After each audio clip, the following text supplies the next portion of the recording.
I am Gloria, 72 years old, and I spent my golden years delivering cold French fries while my adult children plotted to steal the very roof over my head. Last Tuesday, I walked through the front door of my own home after a grueling 6-hour DoorDash shift. My daughter Chloe looked me up and down, pulled a $200 bottle of Tom Ford perfume from her designer handbag, and sprayed it directly at my face. She told me I reeked of cheap grease and that I was embarrassing the family by working a delivery job at my age. I just stood there and looked at her, knowing she was sleeping until noon in my house, while my savings accounts were mysteriously evaporating. That night, my grandson showed me a digital file that proved my own flesh and blood had not only drained my life savings, but had secretly taken out a $500,000 loan against my home. 30 years of managing the main United States Postal Service sorting facility in downtown Atlanta had taught me how to handle exhaustion. I survived decades of union disputes, grueling holiday rushes, and endless double shifts to provide for my family. I bought my 5-bedroom brick home in Cascade Heights back in 1995 and paid it off entirely 10 years ago. It was supposed to be my sanctuary. Instead, it became a hotel for my 2 middle-aged children. When I pulled into my driveway at 1 o'clock in the afternoon, my knees throbbed with the kind of deep ache that only comes from climbing 3 flights of apartment stairs to deliver a $10 pizza.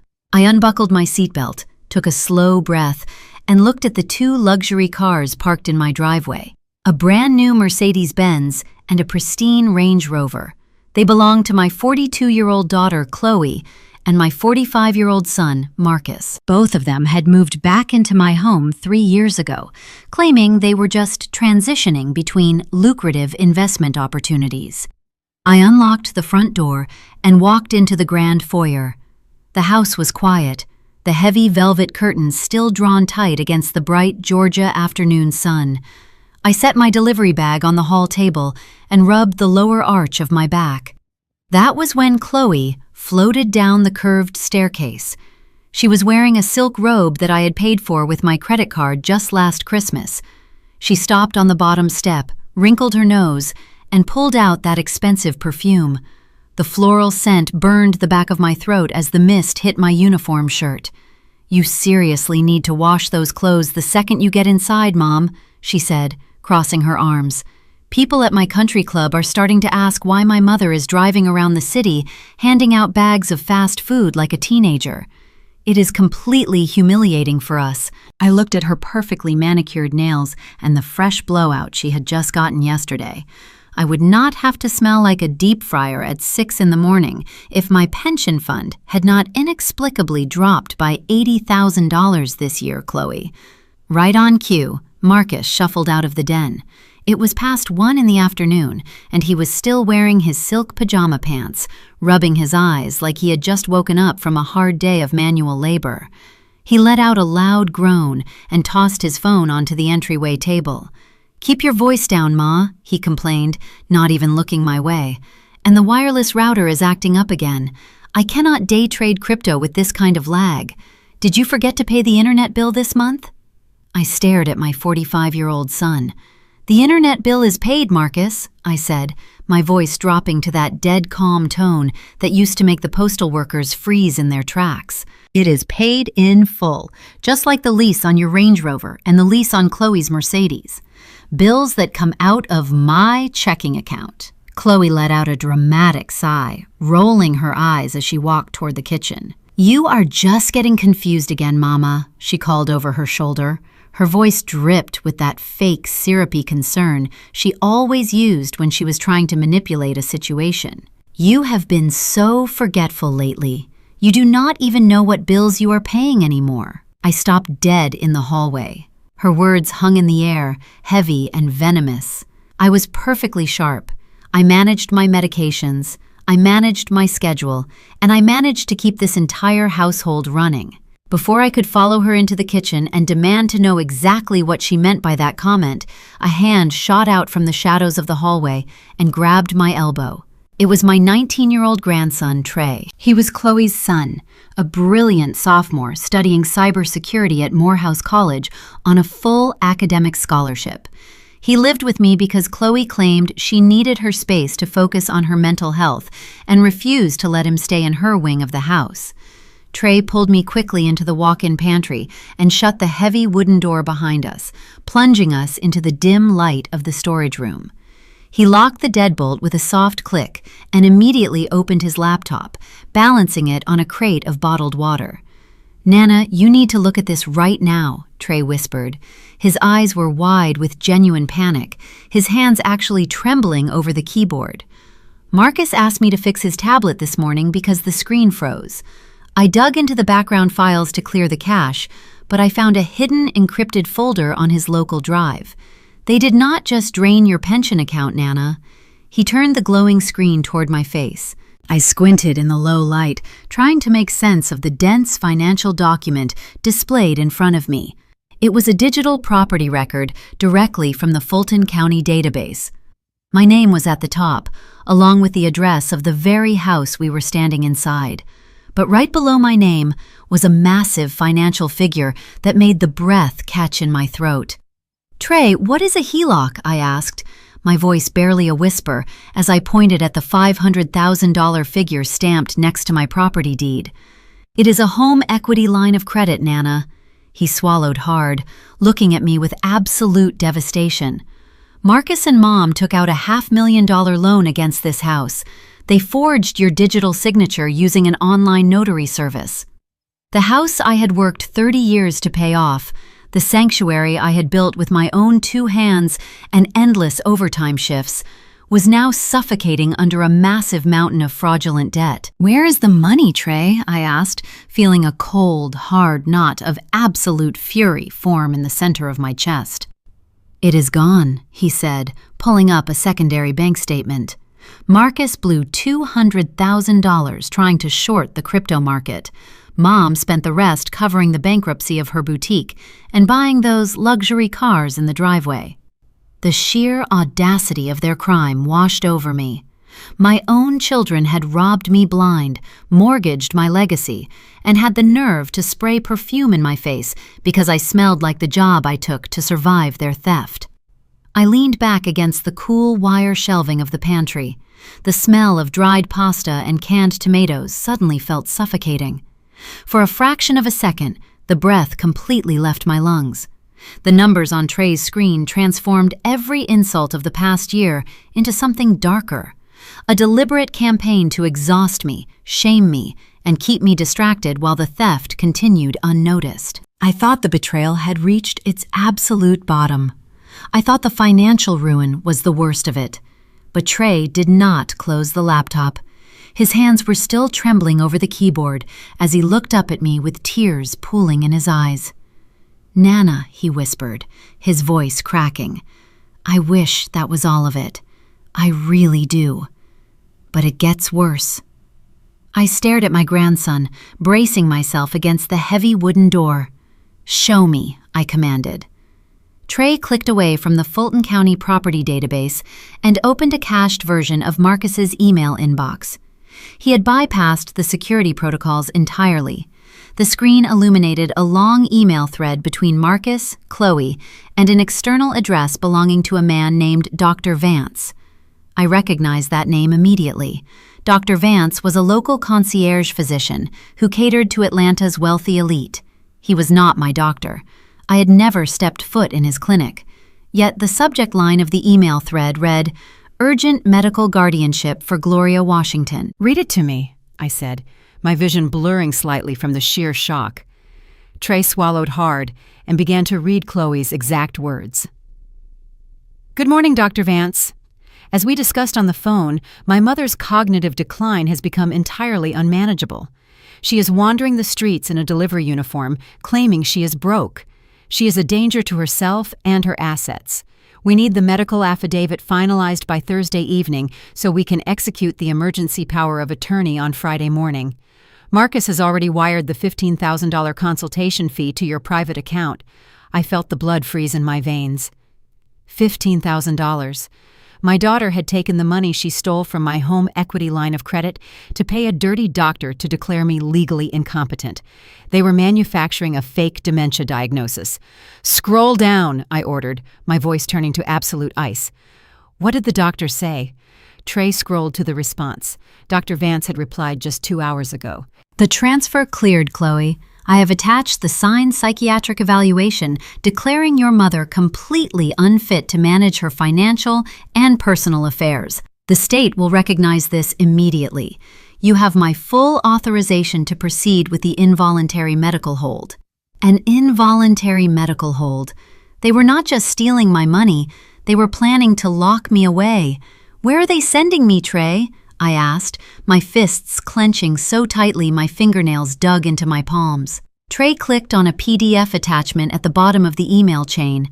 It was a booking confirmation for a place called Pine Creek Restorative Care. I knew exactly what Pine Creek was. It was a notoriously underfunded, poorly rated state facility located 2 hours south of Atlanta. It was a dumping ground where families abandoned elderly relatives who had run out of money. The kind of place where patients were chemically restrained, strapped to beds, and left to rot in soiled sheets. Chloe had deliberately chosen the cheapest, most isolated facility she could find to ensure my assets were not drained by expensive medical care. She wanted to preserve the equity in my house for herself. Trey pulled up a separate text message thread between Chloe and a real estate broker. He read the final exchange aloud. "Once the medical transport takes her to Pine Creek on Friday morning, I will have the legal authority to sign the deed over. We need a cash buyer ready by Monday. Sell it below market value if you have to.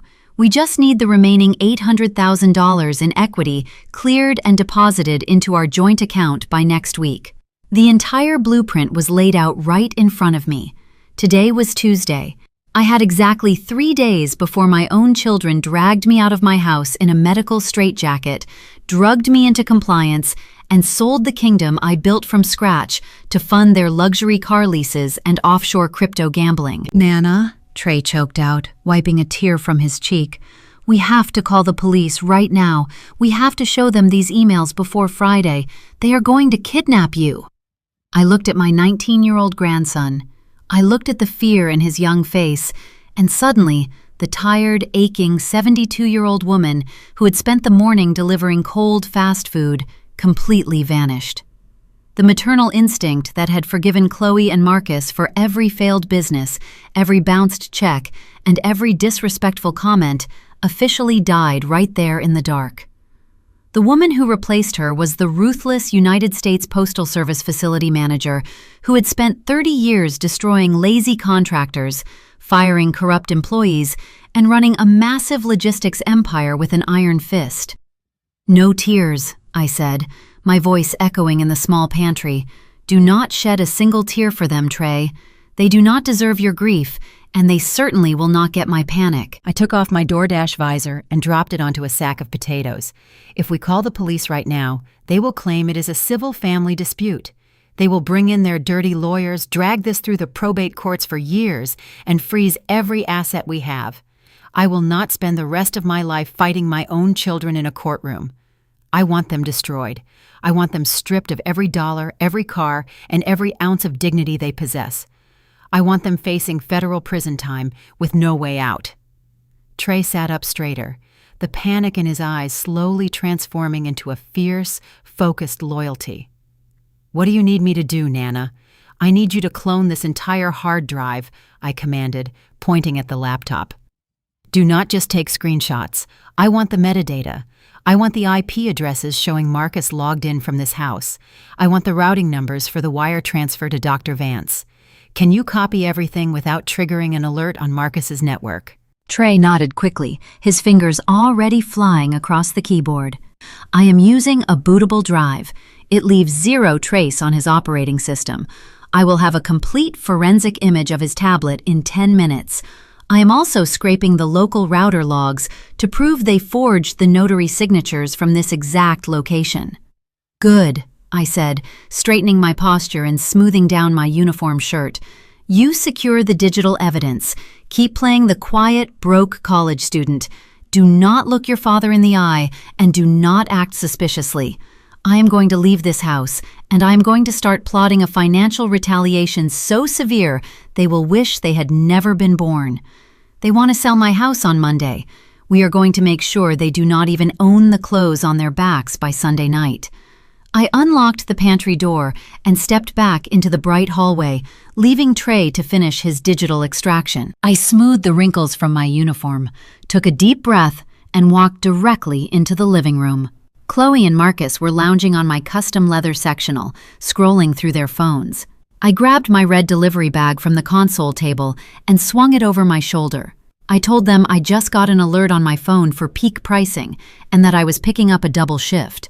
I said I probably would not be home until past 9 o'clock tonight because I really needed the extra cash to cover the utility bills. Chloe did not even look up from her glowing screen. She just waved her manicured hand dismissively and told me to drive safe, while Marcus snickered and muttered something about me finally learning the value of hard work. I smiled, a tight, closed-lip smile, and walked out the front door. I did not open my delivery application.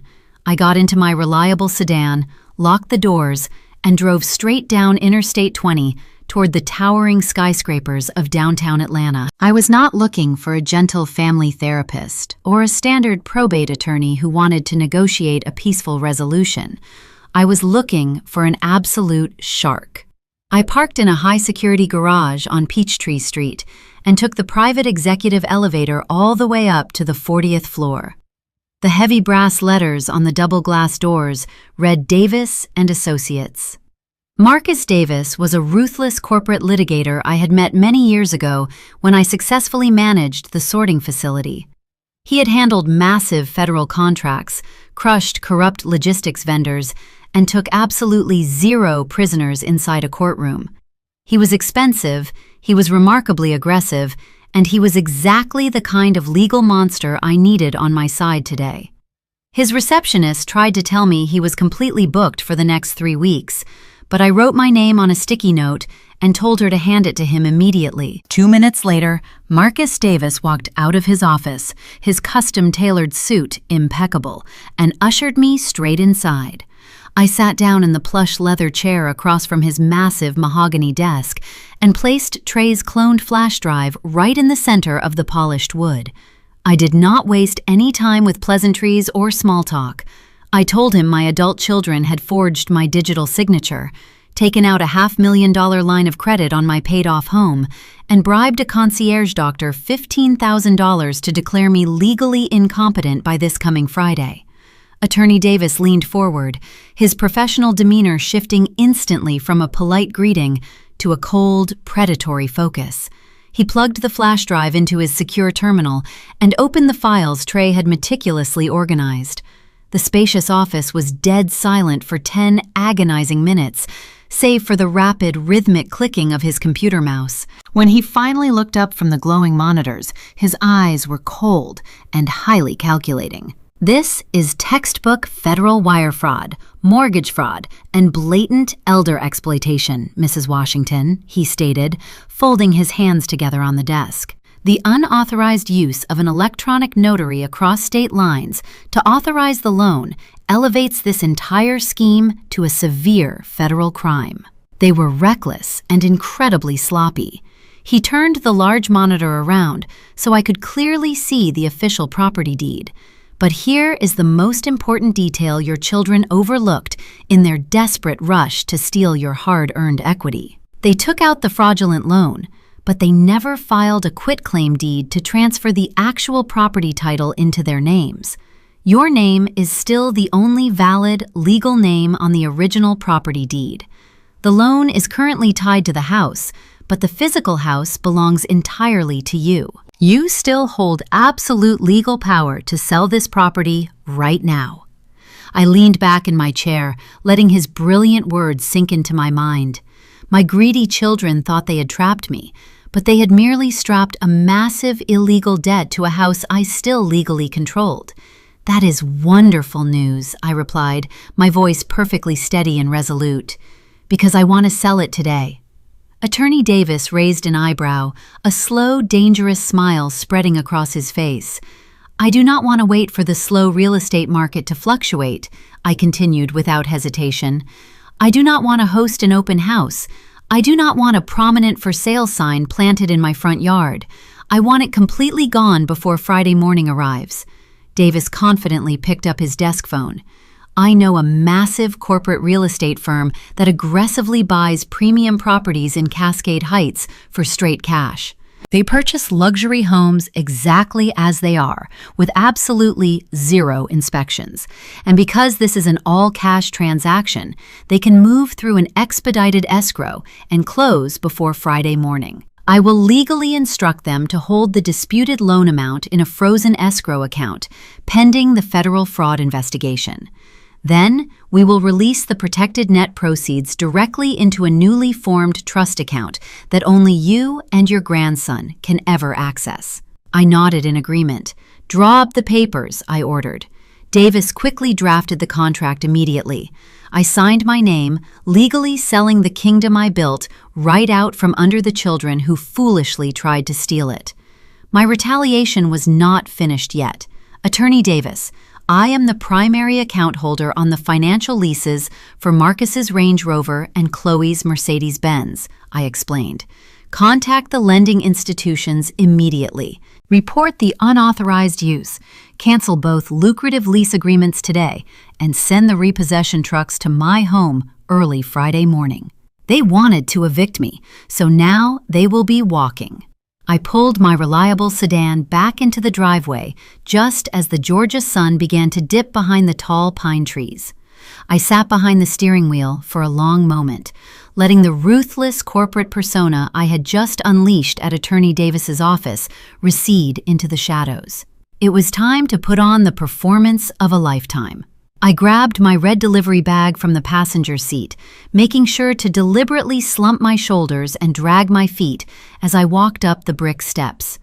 I unlocked the front door and stepped inside.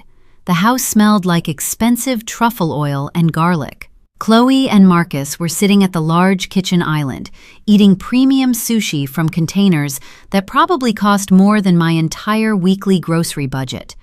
I walked straight past them without saying a word. I stared blankly at the marble countertops, letting my eyes glaze over with a manufactured emptiness. I walked directly to the large stainless steel refrigerator, opened the heavy door, placed my car keys right next to a half-empty carton of milk, and closed the door with a loud, definitive thud. I stood there for a moment, staring at the polished metal surface like I was desperately trying to remember how I got into this kitchen. "Mom, what on earth are you doing?" Chloe asked, her voice laced with immediate irritation. I turned around slowly, letting my hands tremble just a fraction of an inch. I blinked hard, looking at her with wide, confused eyes. "I need to deliver this order," I whispered, my voice sounding incredibly frail and distant. "The customer is waiting for their food. I cannot be late again or the supervisor will dock my pay." Marcus dropped his chopsticks onto the island and let out a sharp, mocking laugh. "You do not have an order, Ma. You just got home from your shift. You do not even have any food in that bag." I looked at my son, squinting as if I was struggling to bring his face into focus. I tilted my head, taking a hesitant step backward. "Who are you?" I asked, my voice trembling perfectly. "How did you get inside my house? Where is my husband?" The kitchen went completely dead silent. Chloe dropped her sushi roll back into the plastic container. She looked at Marcus, and I saw a terrifyingly greedy spark ignite right behind her eyes. She did not look worried that her mother was supposedly losing her mind. She looked absolutely thrilled. She slowly stood up from her bar stool and walked over to me, placing a patronizing hand on my shoulder. "It is me, Mom," Chloe said, speaking slowly and loudly like she was talking to a toddler. "It is Chloe, and this is Marcus. We live here with you. Do you really not remember us?" I shook my head frantically, backing away from her touch. "I need to go to work," I mumbled, turning around and wandering aimlessly toward the living room. "I need to find my uniform." I sat down heavily on the edge of the sofa and stared blankly at the muted television screen. From the kitchen, I could hear them whispering loudly, completely underestimating my hearing and my intelligence. They honestly believed the exhausting fast food shifts and the crushing stress had finally broken my brain. They dropped their guard entirely. "Dr. Vance was right," Marcus whispered excitedly, the sound of a popping beverage can echoing through the open floor plan. He said the cognitive decline would accelerate rapidly once she hit the breaking point. "She does not even know her own name right now. This is perfect." "It is more than perfect," Chloe replied, her voice practically vibrating with sheer greed. "We do not even have to wait for the medical evaluation on Friday to start planning. The real estate agent told me the luxury condo in Miami is ready for closing. Once the state takes custody of her on Friday morning, we can finalize the house sale by Monday and have the cash in our accounts by Tuesday." "I need that cash injection immediately," Marcus added, completely ignoring the fact that his mother was sitting less than 20 feet away. "The crypto market is rallying hard right now. I have $200,000 tied up in that offshore exchange, but if I can double down with my half of the house equity, I can make us multimillionaires by next month. I am not driving this leased Range Rover forever. I want to buy it outright." I sat perfectly still on the sofa, absorbing every single detail of their criminal fantasy. They were measuring the drapes for their new Miami condo while I was supposedly losing my grip on reality. They felt so incredibly untouchable. Right at that moment, my grandson Trey walked down the stairs. He took one look at me sitting vacantly on the sofa, then looked at his mother and uncle celebrating in the kitchen. He did not say a word to them. He walked over to the armchair opposite the sofa, sat down, and opened his laptop, positioning the screen so only I could see it. He put on his heavy noise-canceling headphones, looking exactly like a typical disengaged college student. But Trey was not playing video games. He made quick eye contact with me, giving a sharp, barely noticeable nod. I watched his fingers fly across the keyboard with absolute precision. We had discussed the strategy before I left for the lawyer's office, and my brilliant grandson was currently executing the most critical phase of our financial retaliation. Marcus had foolishly connected his crypto exchange account to our home network without using a secure virtual private network. Trey had been monitoring his digital traffic all week, using the backdoor access he established when he supposedly fixed Marcus's tablet. Trey bypassed the two-factor authentication protocols. I watched the reflection of the laptop screen in the dark television glass. Lines of code scrolled rapidly. Trey had located the $200,000 Marcus stole from the fraudulent home equity line of credit. Marcus thought the money was safely locked in an untraceable offshore crypto wallet, waiting to be reinvested. But he was severely outmatched by a 19-year-old engineering prodigy with a blazing vengeance. Trey executed a customized routing script. I saw the progress bar flash across his screen. He was systematically draining Marcus's digital wallet, converting the volatile cryptocurrency back into stable cash, and funneling every single penny directly into the highly encrypted offshore holding trust Attorney Davis had established for me just hours ago. In the kitchen, Marcus was literally laughing out loud, bragging to Chloe about how rich they were going to be by next week. He took a long, arrogant sip of his expensive sparkling water, completely unaware that his digital empire was being actively burned to ashes right under his nose. Trey hit the final keystroke. The screen flashed a bright green confirmation message. The transfer was complete. The $200,000 was successfully secured in my unbreachable trust account. Trey quickly scrubbed the network logs, leaving absolutely zero trace of the internal breach, and locked Marcus out of his own exchange by scrambling the recovery phrases. Trey looked up from his screen, pulling one headphone off his ear. He looked at me, his face completely stoic, and gave me a single, slow thumbs up. I kept my face slack and confused for the benefit of my treacherous children in the kitchen, but inside, my soul was roaring with triumph. Marcus was now completely broke. Chloe was leasing cars she could no longer afford, and they were still counting on a house sale that I had already hijacked. The trap was fully set, and they were sprinting happily right into the steel jaws. I woke up the next morning feeling a kind of cold and calculated energy that I had not felt since my days running the sorting facility floor. My son and daughter were still fast asleep upstairs in their custom beds, completely exhausted from their strenuous daily schedule of doing absolutely nothing. I walked into the kitchen and poured myself a cup of black coffee. Trey was already sitting at the island. He did not say a word, but he slid a cheap, prepaid cellular phone across the granite countertop. He had purchased it with cash late last night so we could communicate safely. The screen lit up with an incoming call from Attorney Davis. I answered it immediately.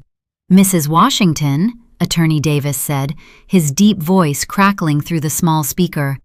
My paralegal spent the morning digging into the digital metadata of that fraudulent $500,000 home equity line of credit. The electronic notary seal belongs to a woman named Valerie Jenkins. I nearly dropped my coffee mug. I knew exactly who Valerie Jenkins was. She was Chloe's former college roommate from their undergraduate days at Spelman College. Valerie had always been a desperate follower, constantly seeking Chloe's approval and trying to buy her way into my daughter's elite social circles. Now, Valerie was a licensed real estate broker and a registered electronic notary operating right here in Fulton County. Chloe had used her most gullible friend to forge the federal loan documents. Attorney Davis continued, explaining that because Valerie used her official state seal to authorize a fraudulent loan across state lines, she was looking at severe federal prison time. I thanked him, hung up the phone, and looked at Trey. I knew exactly where Valerie Jenkins would be today. For the past decade, Valerie had religiously attended a 10 o'clock styling appointment at a highly exclusive, overpriced hair salon in the heart of Buckhead. I went upstairs to my bedroom and prepared my disguise.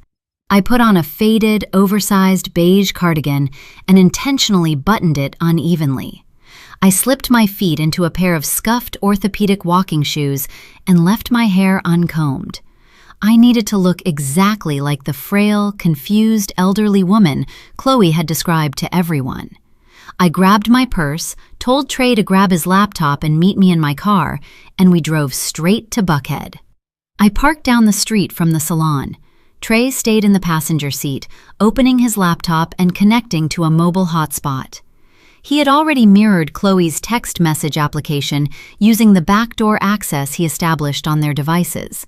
I took a slow breath, perfected my trembling hands, and walked into the glamorous, marble-floored lobby of the salon. The air smelled of expensive shampoo and burnt hairspray. I shuffled slowly past the reception desk, ignoring the confused looks from the stylists. I spotted Valerie instantly. She was sitting under a chrome-hooded dryer in the back corner, wearing a silk processing cape and aggressively typing on her smartphone. I dragged my feet across the polished tile, making sure I looked completely lost, and stopped right next to her chair. Valerie looked up, extremely annoyed at the interruption, until her eyes registered my face. "Mrs. Washington," she gasped, quickly pulling her phone to her chest. "What are you doing here? Are you lost? Should I call Chloe?" I let my shoulders drop. I looked at her with wide, vacant eyes. "Oh, Valerie," I whispered, my voice shaking perfectly. "I am so glad I found a familiar face. I am so terribly confused this morning. 2 men in dark suits came to my house while Chloe was sleeping." Valerie shifted uncomfortably in her leather chair. "Men in suits? What kind of men, Mrs. Washington?" I leaned in uncomfortably close to her. I dropped the frail, confused old lady act in an instant. I straightened my spine. My hands stopped trembling completely. I stared directly into her eyes with the cold, ruthless glare of a woman who was about to ruin her life.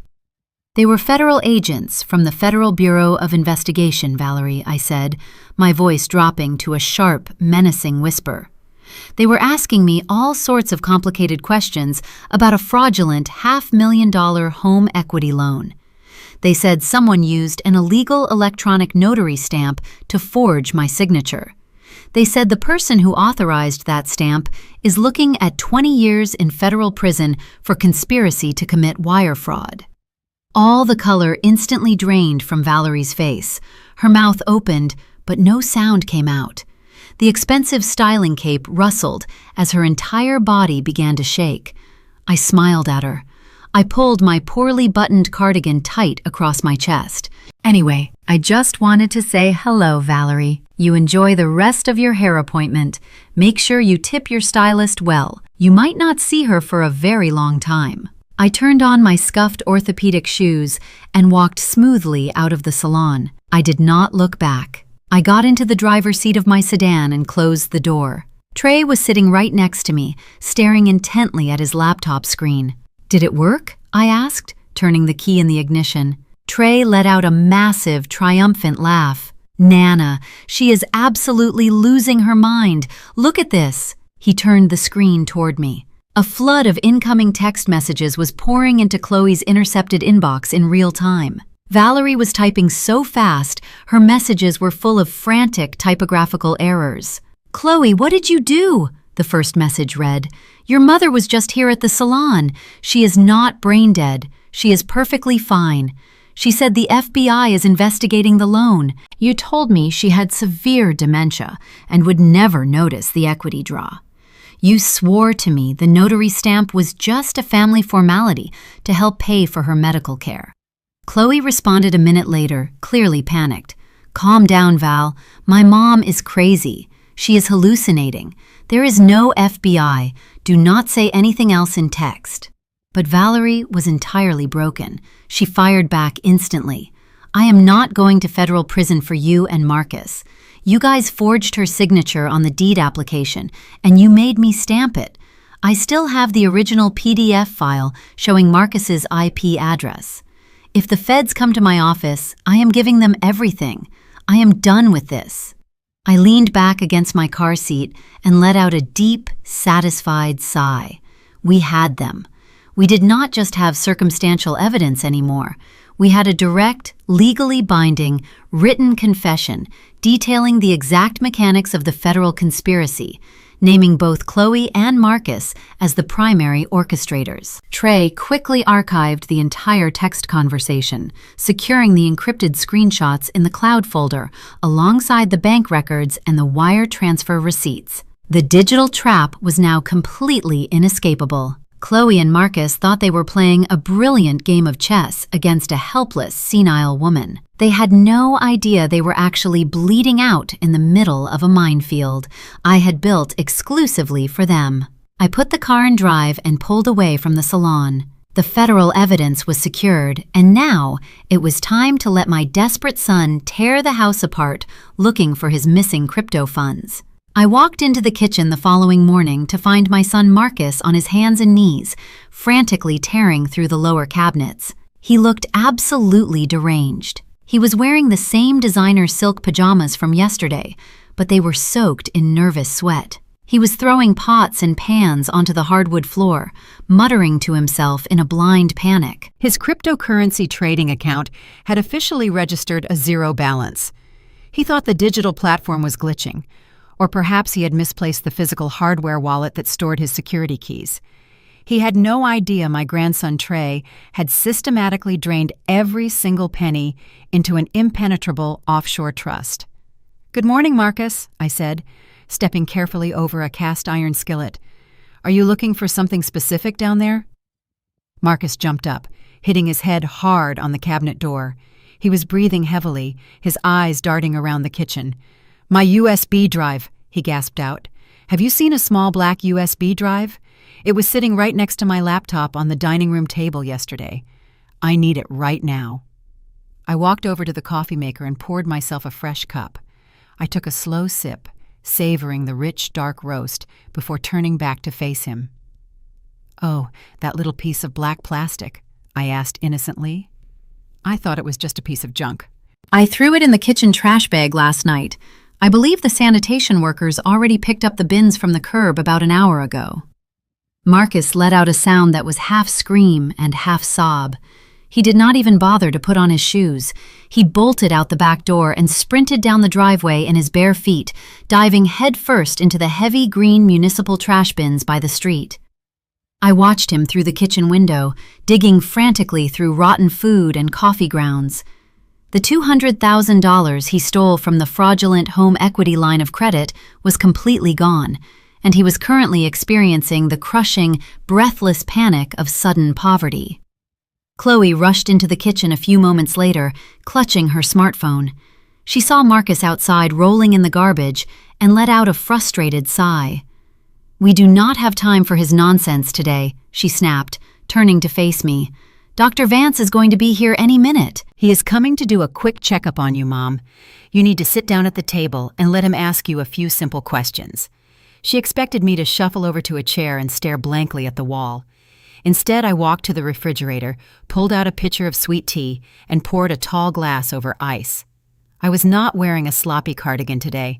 I was wearing a tailored navy blue blazer, a string of real pearls, and a perfectly applied shade of red lipstick. I looked exactly like the formidable corporate facility manager I was for 30 years. Chloe frowned, clearly confused by my sharp appearance, but before she could formulate a complaint, the front doorbell chimed. Dr. Vance stepped into my foyer looking exactly like a high-end concierge physician who catered to the Atlanta elite. He wore an expensive gray suit, carried a sleek leather portfolio, and carried himself with an air of absolute arrogance. Chloe immediately guided him into the kitchen. Dr. Vance pasted a fake, sympathetic smile on his face as he approached me. He pulled out a pre-written medical evaluation form and clicked his expensive pen. "Good morning, Mrs. Washington," Dr. Vance said smoothly. "Your daughter tells me you have been experiencing some severe memory lapses recently. I am just going to ask you a few standard cognitive questions. Can you tell me what year it is, and perhaps who the current president is?" I smiled warmly and handed him the tall glass of sweet tea. "I can tell you the year, Dr. Vance," I replied, my voice crystal clear and entirely composed. "But I would much rather discuss something I read in the news this morning. Did you know that the United States Department of Justice recently updated the federal penalty guidelines for medical professionals who commit wire fraud?" Dr. Vance stopped with the glass of sweet tea halfway to his mouth. His fake smile instantly vanished. He glanced nervously at Chloe, then looked back at me. "I beg your pardon?" he asked, his voice losing all of its smooth confidence. "Yes," I continued, leaning casually against the kitchen island. "It is utterly fascinating. Apparently, if a licensed physician accepts a wire transfer of, say, $15,000 in exchange for falsifying a psychiatric affidavit to help steal a private real estate property, they do not just lose their medical license. They face a mandatory minimum of 10 years in a federal penitentiary. The federal investigators simply track the routing numbers from the bank accounts. It leaves an inescapable digital footprint.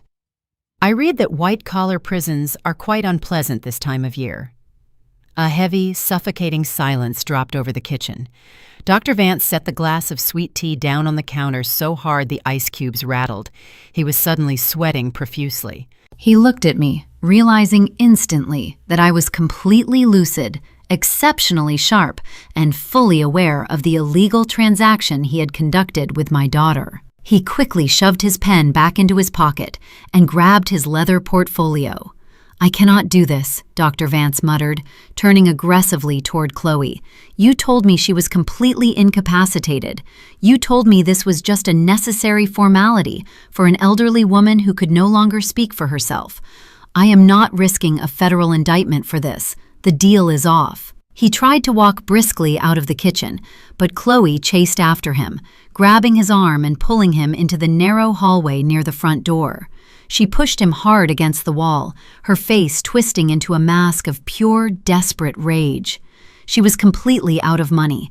Her brother was currently digging through the street trash, and she desperately needed my house. What she did not know was that my grandson Trey was standing silently at the top of the stairs. He had a clear, unobstructed view of the hallway, and the high-definition camera on his smartphone was actively recording every single second of their interaction. "You are going to sign that medical affidavit right now," Chloe hissed, pointing her manicured finger directly at the doctor's chest. "You already took my $15,000. If you walk out that door without signing the guardianship release, I am sending the state medical board the complete portfolio of your illegal offshore sports betting debts. I know exactly how much money you owe those bookies in the Bahamas, Vance. You will lose your practice by tomorrow morning." Dr. Vance stared at my daughter in absolute terror. He was completely trapped between the threat of a federal fraud investigation and the immediate destruction of his lucrative medical career. His hands shook violently as he opened his leather portfolio,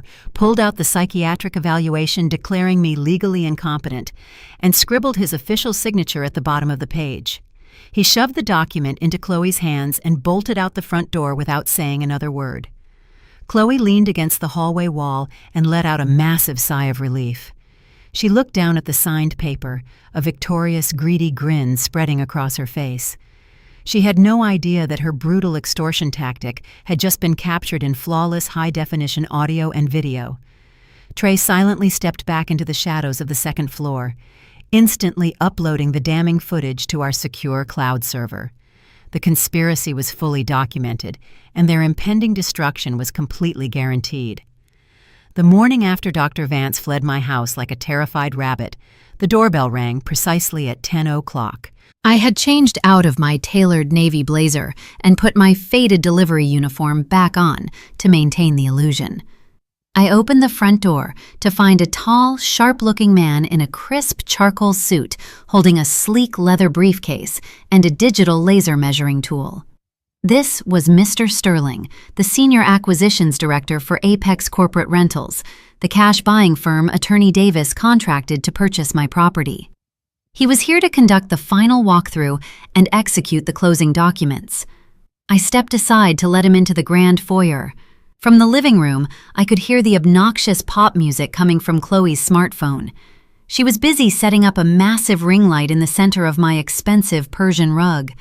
Marcus was slumped on the sofa behind her, aggressively tapping the screen of his phone, still completely consumed by the mysterious disappearance of his stolen cryptocurrency. "Who is at the door, Mom?" Chloe yelled without even turning around to look. "Are you ordering things off the television again?" I walked into the living room with Mr. Sterling right behind me. I kept my posture slightly hunched and my voice meek. "This is a corporate safety inspector from DoorDash," I lied smoothly, keeping my face perfectly blank. Because of my advanced age, they require an annual home environment inspection to ensure I have a safe place to rest between my delivery shifts. He just needs to check the structural integrity of a few rooms. Chloe finally turned away from her ring light. She looked at Mr. Sterling in his expensive suit, then looked at me in my delivery uniform and let out a sharp, condescending laugh. "A safety inspector for a fast food delivery app," she mocked loudly. "You are completely delusional, Mom. They probably just sent someone to make sure you are not hoarding stolen French fries in your bedroom. Just keep him out of my camera frame. I am about to film a very important video for my followers about the emotional toll of caring for a mother with severe dementia." She turned back to her glowing phone, completely dismissing a corporate real estate executive who was standing right inside her home. Marcus did not even bother to lift his head from the couch cushions. He just groaned and told me to make sure the inspector wiped his shoes so he did not track mud onto the rugs they were planning to sell. I looked at Mr. Sterling. He was a professional who had finalized hundreds of hostile takeovers and corporate buyouts. He did not bat an eye. He simply offered me a polite, knowing nod and proceeded to walk straight past my children. For the next 20 minutes, Chloe stood in my living room, crying fake tears into her smartphone camera for her social media audience. She talked about how incredibly difficult it was to watch her mother lose her mind and how much she was sacrificing to keep me safe. It was an absolutely sickening performance of false victimhood. While she was broadcasting her lies to the internet, Mr. Sterling was walking through my hallways, tapping his digital laser tool against the walls, taking precise measurements to completely gut and remodel the very living room she was standing inside. He measured the distance between the load-bearing beams. He examined the crown molding I had installed 20 years ago. He calculated the exact square footage of the master suite where Marcus had been sleeping until noon every single day. My children were so blinded by their own arrogance and greed that they completely ignored a man who was literally sizing up their impending eviction. Eventually, Mr. Sterling and I moved into the kitchen, safely out of view of Chloe's camera setup. He placed his leather briefcase on the granite island, clicked the brass locks, and opened it. He pulled out a thick stack of heavy, watermarked legal documents. These were the final, irrevocable closing papers for the sale of my home. We have successfully completed the federal escrow process, Mrs. Washington, Mr. Sterling said, his voice dropping to a highly professional whisper. The $1.1 million cash payment has been securely routed to the offshore trust account designated by your legal counsel. The funds are entirely isolated and protected from any local liens. We just need your final physical signatures to transfer the deed to our corporate holding group.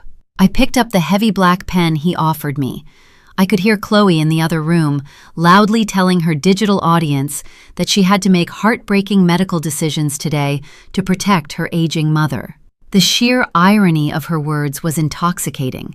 She honestly believed she was securing her financial future by locking me in a psychiatric ward. She had absolutely no idea that the pen moving across the paper in my hand was actively turning her into a homeless woman. I signed the first page, legally severing my ownership of the property. I signed the second page, authorizing the immediate transfer of the title.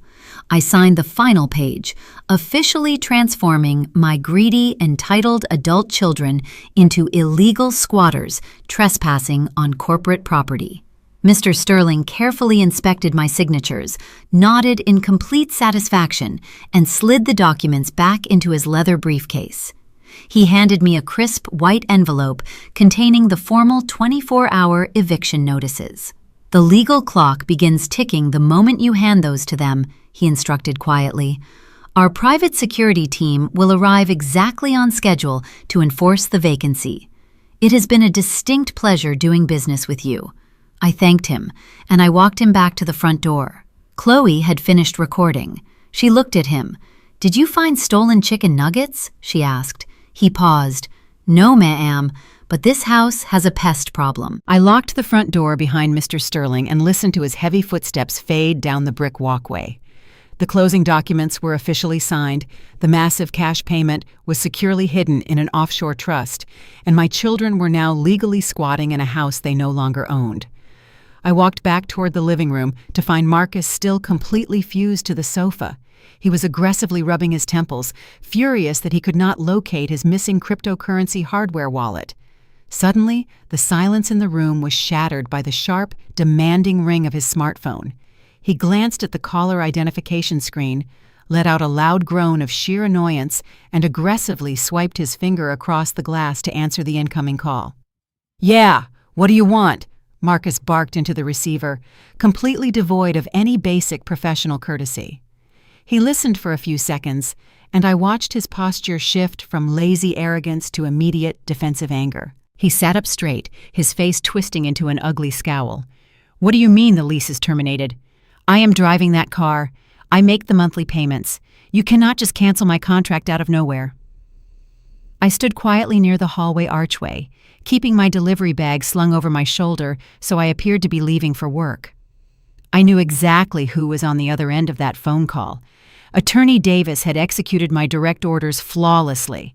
The corporate auto lending institution was calling to formally notify Marcus that the luxury lease on his pristine Range Rover had been immediately revoked due to a verified report of unauthorized use and identity theft.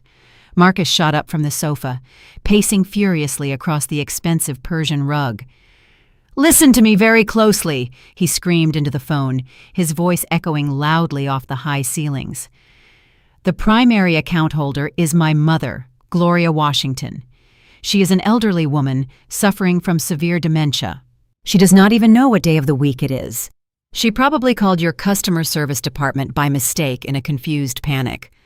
I am her son. I handle all of her financial affairs, and I am telling you the lease is perfectly fine." I smiled softly to myself. Marcus was so blinded by his own toxic arrogance that he did not realize he was openly confessing to financial control over an account that did not legally belong to him. The bank representative on the other end of the line must have asked him to verify his legal authorization because Marcus completely lost his temper. "I do not need to send you a power of attorney document for a damn car lease," Marcus yelled, his face turning a blotchy shade of red. "I am the sole driver of that Range Rover. My mother has not driven that vehicle a single day in her life. I am telling you to ignore whatever crazy cancellation request she filed and reinstate my contract right this second. If you dare send a repossession truck to my property, I will personally sue your entire banking institution for gross harassment and elder discrimination." Chloe marched into the living room, drawn by the commotion. She was clutching her own smartphone, her eyes wide with sudden rising panic. "Marcus!" she hissed, grabbing his arm. "I just got an automated email from the luxury auto lender. They canceled the lease on my Mercedes-Benz, too.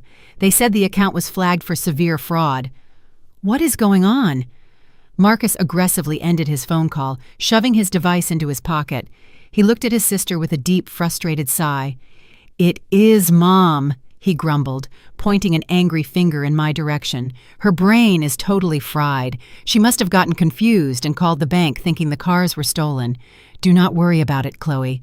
The lending agent said the repossession order is already finalized in their system, but they are just being ridiculous corporate bureaucrats. We will easily buy both of those cars outright with pure cash next week, as soon as we lock Mom in the facility and finalize the house sale." They were doubling down on their own magnificent delusion. They genuinely believed that by Friday morning they would be wealthy beyond their wildest dreams. I adjusted the strap of my red delivery bag and cleared my throat, making sure I looked appropriately frail and completely lost. "I have another food delivery to complete," I mumbled softly, keeping my gaze fixed firmly on the hardwood floor. "The application says the customer is waiting. I need to go back to work now." Chloe rolled her eyes so hard I thought they might get stuck in the back of her head. "Just go, Mom," she snapped, waving me away like I was a bothersome insect, "and try not to cancel any more of our bills while you are out aimlessly wandering the city. We have real adult problems to fix today." I walked out to my reliable sedan, got behind the steering wheel, and opened my delivery application. A premium lunch order immediately popped onto my screen. It was a massive request from a high-end downtown steakhouse. I drove to the restaurant, collected the heavy bags of expensive food, and checked the delivery address. It was a towering corporate banking office located in the heart of the financial district. I looked closely at the customer name listed on the electronic receipt. It read, Jonathan Hayes, Senior Regional Director of Auto Lending. It was the exact same banking institution that financed my children's luxury vehicles. I drove directly to the financial district and carried the food bags into the sleek corporate lobby. I handed the delivery to Mr. Hayes, dropping my frail old lady routine completely. I smiled and told him the repossession trucks must arrive at exactly 6 on Friday morning. He warmly shook my hand, assuring me they would absolutely never be late. I drove back from the financial district with a profound sense of satisfaction settling deep in my chest. The repossession of their luxury vehicles was locked in for Friday morning, right before the corporate buyers would arrive with the eviction notice. I turned onto my quiet street in Cascade Heights and noticed a long line of pristine, high-end sport utility vehicles parked along the curb in front of my house. I pulled my reliable sedan into the driveway, wedging it right behind a brand-new white Porsche. I knew exactly what was happening inside. Chloe was hosting one of her impromptu, high-society wine brunches. She had spent the last 3 years desperately trying to secure her position among Atlanta's elite social circles, surrounding herself with superficial women who wore $1,000 shoes and judged people strictly by their zip codes. Now that she genuinely believed she was days away from securing $800,000 from the sale of my stolen home, she was eager to show off her impending wealth. I grabbed my bright red insulated delivery bag from the passenger seat. I made sure to smear a little bit of leftover French fry grease on the front of my uniform shirt and mess up my hair just enough to look entirely unhinged. I unlocked the front door and stepped into the grand foyer. The loud, obnoxious sound of clinking crystal glasses and fake, high-pitched laughter echoed from the formal dining room. I walked quietly toward the archway and stood in the shadows. Chloe had set out an extravagant spread of imported cheeses, cured meats, and premium champagne, chilling in a silver bucket. 4 women, dripping in designer labels, were sitting around my custom mahogany table. Chloe was standing at the head of the table, holding a crystal flute filled with mimosas, pointing dramatically toward the crown molding. She was actually giving them a virtual tour of her impending renovations. "We are going to completely gut this entire floor by next month," Chloe bragged loudly, taking a delicate sip of her expensive drink. "I am bringing in a high-end interior designer from Buckhead to tear down these load-bearing walls and create a massive open-concept space. The hardwood is getting ripped out entirely to install imported Italian marble." One of the women, a local boutique owner named Stephanie, gasped in admiration. "Chloe, that is going to cost an absolute fortune," she said. "Are you sure you want to take on a project that massive right now?" Chloe laughed, flipping her freshly styled hair over her shoulder. "Oh, money is absolutely not an issue for us anymore, Stephanie. Marcus and I just secured a massive influx of capital," she smiled. "We are finally taking full ownership of this estate. My mother is transitioning to a specialized medical facility on Friday, so the property is officially ours to upgrade. That was my cue." I stepped out of the shadows and walked directly into the formal dining room, dragging my heavy delivery bag across the expensive hardwood floor so it made a loud, obnoxious scraping sound. The bright red fabric clashed violently with Chloe's elegant pastel aesthetic. I hunched my shoulders, let my jaw drop slightly, and stared at the group of horrified socialites. Chloe froze completely, the champagne glass in her hand trembling and spilling expensive liquor onto the pristine table runner. "Mom," she hissed, her face turning an aggressive shade of crimson. "What are you doing in here?" "We are having a private gathering, and I thought you were working." I looked around the table at the wide-eyed women. I let out a loud, exhausted sigh and dropped my delivery bag right onto the corner of the dining table. "I am working, Chloe," I announced, my voice carrying a perfectly calibrated tone of helpless desperation. I just had to stop home to use the restroom because the manager at the fast food drive-thru yelled at me. I have to work 3 more shifts tonight, delivering greasy cheeseburgers, just to make the minimum payment on your maxed-out platinum credit cards. The entire dining room went dead silent. You could have heard a pin drop on the hardwood floor. Chloe's jaw hit the floor as her friends stared at me in absolute shock. I turned my gaze directly to Stephanie, the boutique owner, and offered her a sad, trembling smile. "It is just so difficult," I continued, laying the guilt on as thick as possible. "Chloe and Marcus spent $200,000 on internet money last week and lost every single penny. Now the bank is calling me every single day threatening to repossess their luxury cars because they have not made a payment in 3 months. I am 72 years old, and my knees ache so badly, but I have to keep driving food around the city just to keep the collection agencies from seizing her designer shoes. Please, enjoy the champagne because I bought it with my pension money before it completely ran out." Stephanie slowly set her crystal glass down on the table, looking at Chloe with a mixture of profound pity and absolute disgust. The other women immediately began gathering their expensive handbags, suddenly remembering urgent appointments they had supposedly forgotten. Chloe tried to block their path, her face flushed with supreme humiliation. "Wait, you guys do not understand," Chloe pleaded, her voice cracking with desperation.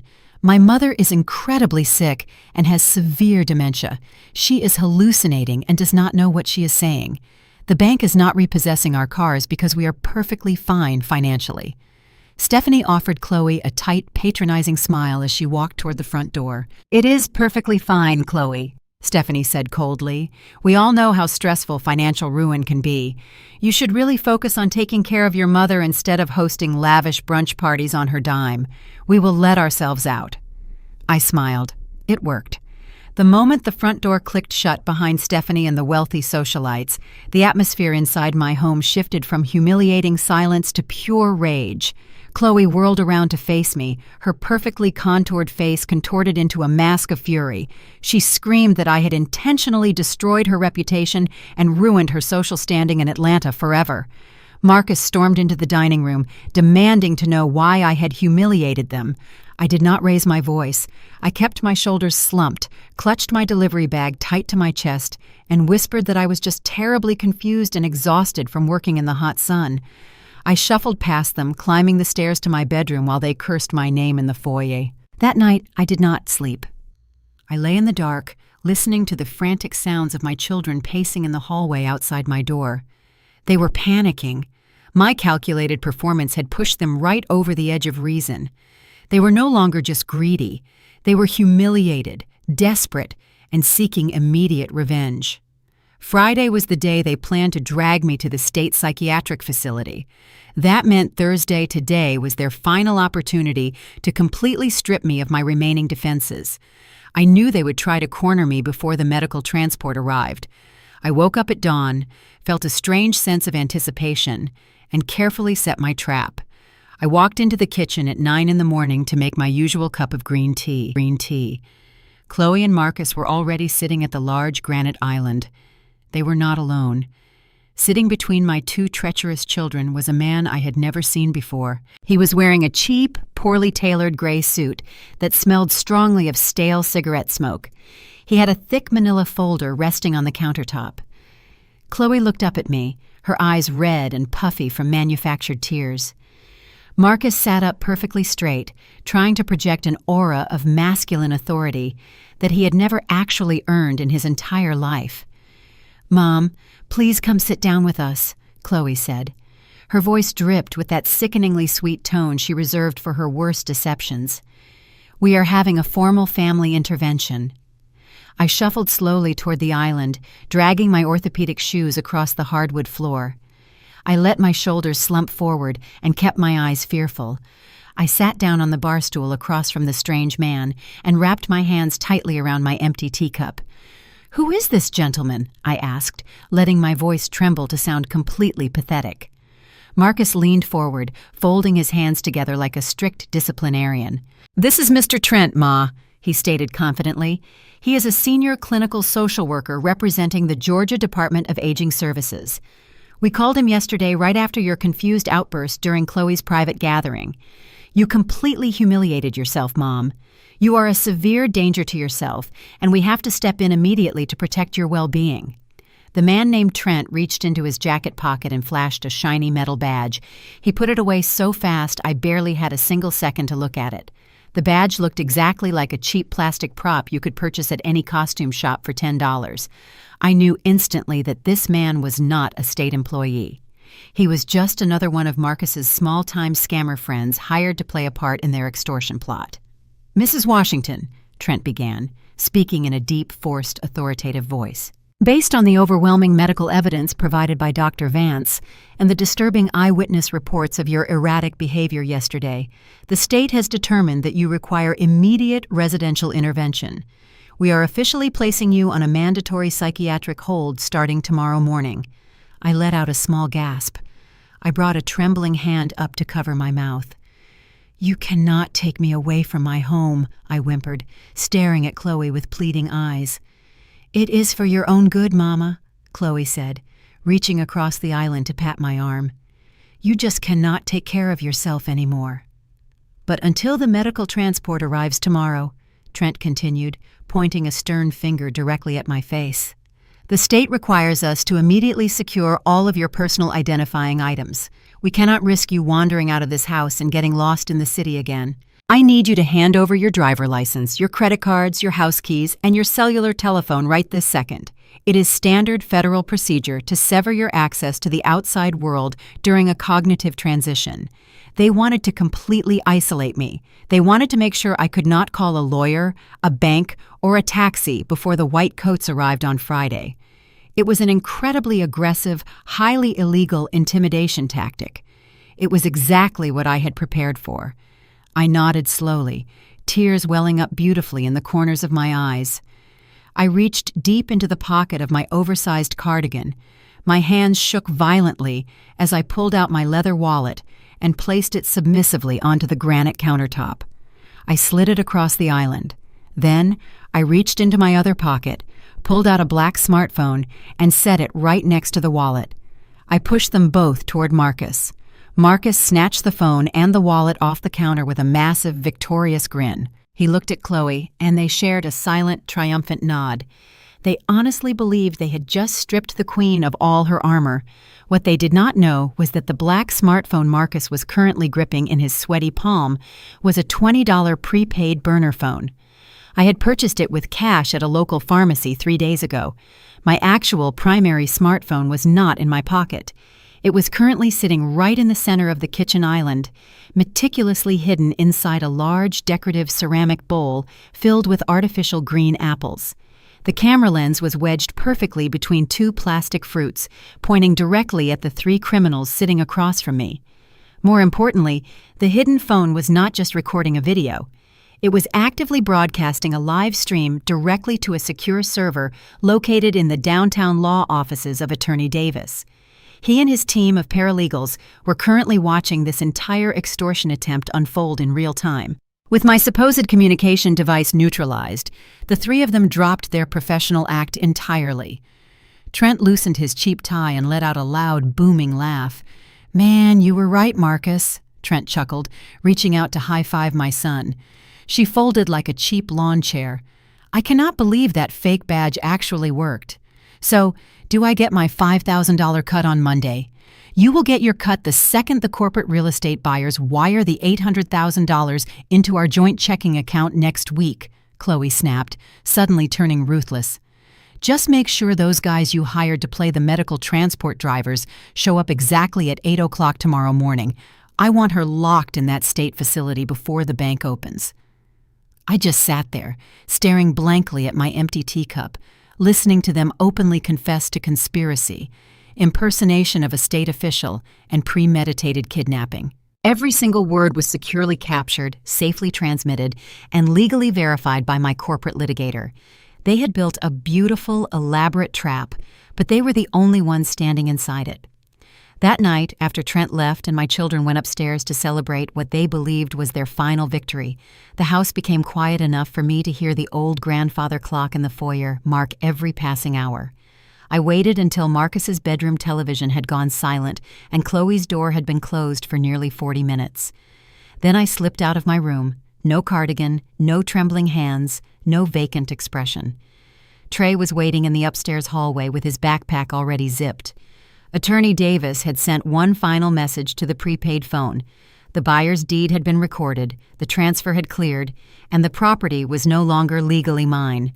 For the first time since 1995, my name was not the name controlling that brick house. Strangely, I did not feel grief. I felt release. The building had once represented every overtime shift, every Christmas morning I missed at the postal facility, every sacrifice my husband and I made to create stability for our children. Chloe and Marcus had spent years turning that symbol into a weapon against me. Selling it did not erase my history. It simply removed the weapon from their hands. I told Trey we were taking only what mattered. We moved quietly through the upstairs rooms with 2 rolling suitcases and several plain storage boxes.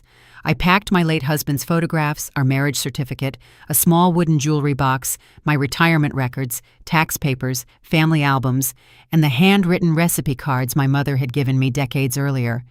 Trey carried his school documents, laptop, external drives, and the few personal things he truly valued. We did not touch the televisions, imported furniture, designer dishes, or decorative objects Chloe constantly bragged about. The corporate buyer had purchased the property as is, and I was finished arguing over possessions that could be replaced. We made 3 careful trips to Trey's modest car, parking it around the side of the house where the security camera had a narrow blind spot. Each time we crossed the dark driveway, the Mercedes and Range Rover sat beneath the exterior lights like polished monuments to my children's entitlement. By sunrise, both would be gone. On the last trip, I stopped beside the Range Rover and rested one hand on its cold hood. I remembered the first payment appearing on my bank statement and Marcus telling me I must have forgotten agreeing to help him. That was the moment their campaign to make me doubt myself had truly begun. I had let dozens of small insults pass because I believed keeping peace was a form of love. Now I understood that peace purchased with silence is only permission for the next violation. Trey quietly asked whether I was all right. I told him I was better than all right. I was finally done confusing forgiveness with surrender. Back inside, we returned every room to exactly the way it had looked before we started. I left my delivery uniform hanging on the back of the kitchen chair so Chloe would see it when she came downstairs. I placed the burner phone beside my purse and kept the secure phone hidden in the inner pocket of my emerald suit jacket. Then Trey and I reviewed the sequence one last time. At 6, the repossession trucks would arrive. After that, the corporate representative and private security team would enforce the recorded deed and the notice to vacate. If Marcus called the police, Attorney Davis would bring the fraud dossier. If Chloe tried to rely on Dr. Vance's affidavit, Trey had the recording of her threatening him, along with the original email chain and Valerie's messages. We were no longer improvising. Every move had a document. Every document had a duplicate, and every duplicate existed in more than one secure location. I had spent 30 years managing a facility where one lost package could trigger an investigation across several departments. I knew the value of redundancy when the truth mattered.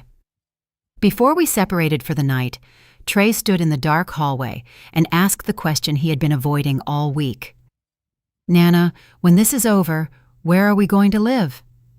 I looked toward the staircase, past the framed family portraits Chloe had used as decorations while planning to have me declared incompetent. Somewhere in those photographs were versions of my children I had loved without reservation. I did not deny that those memories were real. I simply refused to let old memories overrule present facts. I told Trey that a home was not brick, marble, or a prestigious Atlanta address. A home was the place where you could close your eyes without wondering who was emptying your bank account in the next room. We would find another one. For now, we had each other, our evidence, and a clean exit. I kissed his forehead, sent him to bed for a few hours, and returned to my room. I did not sleep. I laid out my emerald suit, polished my shoes, fastened my pearls beside the mirror, and watched the darkness outside the window slowly turn gray. By the time the first birds started calling from the pine trees, the frightened woman my children expected to remove from the house had disappeared completely. Friday morning arrived. It was the day they planned to lock me in a psychiatric ward and claim my life's work for themselves. I woke up at 5 in the morning, but I did not put on my stained red delivery uniform. I did not slump my shoulders or practice my vacant, confused stare. That pathetic, helpless version of Gloria Washington had officially retired. I walked into my bathroom and took my time getting ready. I put on a sharp emerald green business suit that I wore when I negotiated federal logistics contracts. I pinned my hair up, applied red lipstick, and fastened pearls around my neck. I looked exactly like the woman who had pulled this family out of poverty. I walked downstairs, my heels clicking on the hardwood, and brewed a double espresso. I sat at the head of the large mahogany dining room table, crossed my legs, and waited. The house was dead silent, but I could feel the tension vibrating in the air. At exactly 7:30, I heard the heavy, muffled thud of footsteps coming down the carpeted staircase. It was accompanied by the distinct sound of rolling plastic wheels. Chloe was coming downstairs. She dragged a cheap nylon duffel bag behind her. She had packed it with loose clothes appropriate for a woman being abandoned in a facility. She was wearing her expensive designer athletic wear, looking completely ready to play the tragically heartbroken daughter for the fake medical transport drivers she had hired. "Mama, the transport van is going to be here in about 30 minutes, Chloe said, using that sickeningly sweet tone before she even looked at me. "Mr. Trent said it is best if we get you ready to go before the bank opens. You are going to a beautiful retreat, Mama. You will finally be able to rest your mind." Chloe finally looked up from her phone. She stopped dead in her tracks. The fake, syrupy smile instantly vanished from her perfectly contoured face. She stared at me, her eyes widening in absolute shock as she took in my tailored suit, my immaculate hair, and the steaming cup of espresso resting on the table in front of me. I was not slouched over. I was not trembling. I sat perfectly straight, staring back at her with eyes as cold and unforgiving as a severe winter storm. Marcus shuffled into the dining room right behind her. He was holding a freshly poured cup of coffee, still wearing his expensive silk pajamas, completely oblivious to the sudden change in the atmosphere. "Come on, Ma. We do not have time for you to be difficult today," Marcus grumbled, rubbing his tired eyes. "We need to get you in the van so Chloe and I can go downtown and finalize the paperwork for the house." Marcus looked up and saw me sitting at the head of the table. His hand jerked in surprise, spilling hot coffee directly onto his silk pajama pants. He let out a sharp curse, but his eyes never left my face. The sheer, overwhelming reality of my appearance hit them both simultaneously. "Mom, why are you dressed like that?" Chloe stammered, her voice losing all of its fake authority and pitching upward into a nervous squeak. "You need to put your comfortable clothes on. You are confused again." I placed my porcelain espresso cup down on its matching saucer with a sharp, definitive clink. "I am not confused, Chloe," I stated, my voice echoing through the silent dining room with absolute, unwavering authority. "I am dressed for a closing, and the only people who are going to be leaving this house today are you and your brother." Marcus quickly wiped the spilled coffee from his leg, his face flushing red with a sudden defensive anger. "Stop playing around, Ma," he barked, trying desperately to regain control of a situation that had already slipped through his fingers. "You do not know what you are talking about. Mr. Trent is coming with the state medical transport right now. You are legally required to go with them." I let out a low, humorless laugh that made Chloe physically flinch.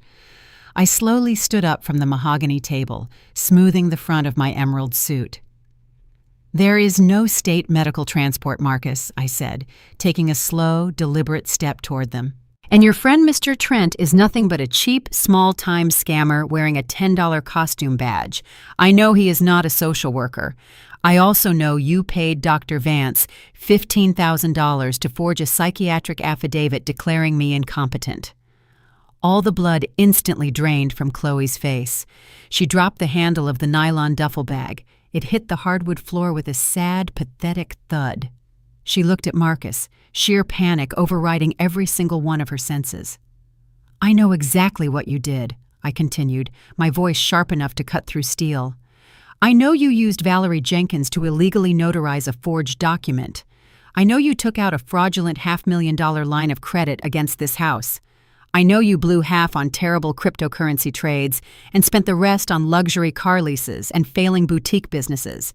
You thought I was just a tired old woman smelling like fast food grease. You thought you could strip my dignity, lock me in a cage, and steal the legacy I built with my hands." "But Mom," Chloe gasped, her voice trembling as she backed away from me, "we did not mean to hurt you. We just needed the money." "You did not just need money, Chloe," I replied, staring her down with absolute disgust. "You needed a victim, but you picked the wrong woman. I did not work 30 years managing logistics to be outsmarted by two lazy adults who sleep until noon. You thought you were setting a trap for me, but you were just digging your own permanent graves." The dining room fell into a suffocating silence. Marcus stood frozen near the kitchen island. The hot coffee he spilled earlier was soaking through his silk pajama pants, but he did not notice. Chloe shook so violently her gold bracelets clinked together loudly.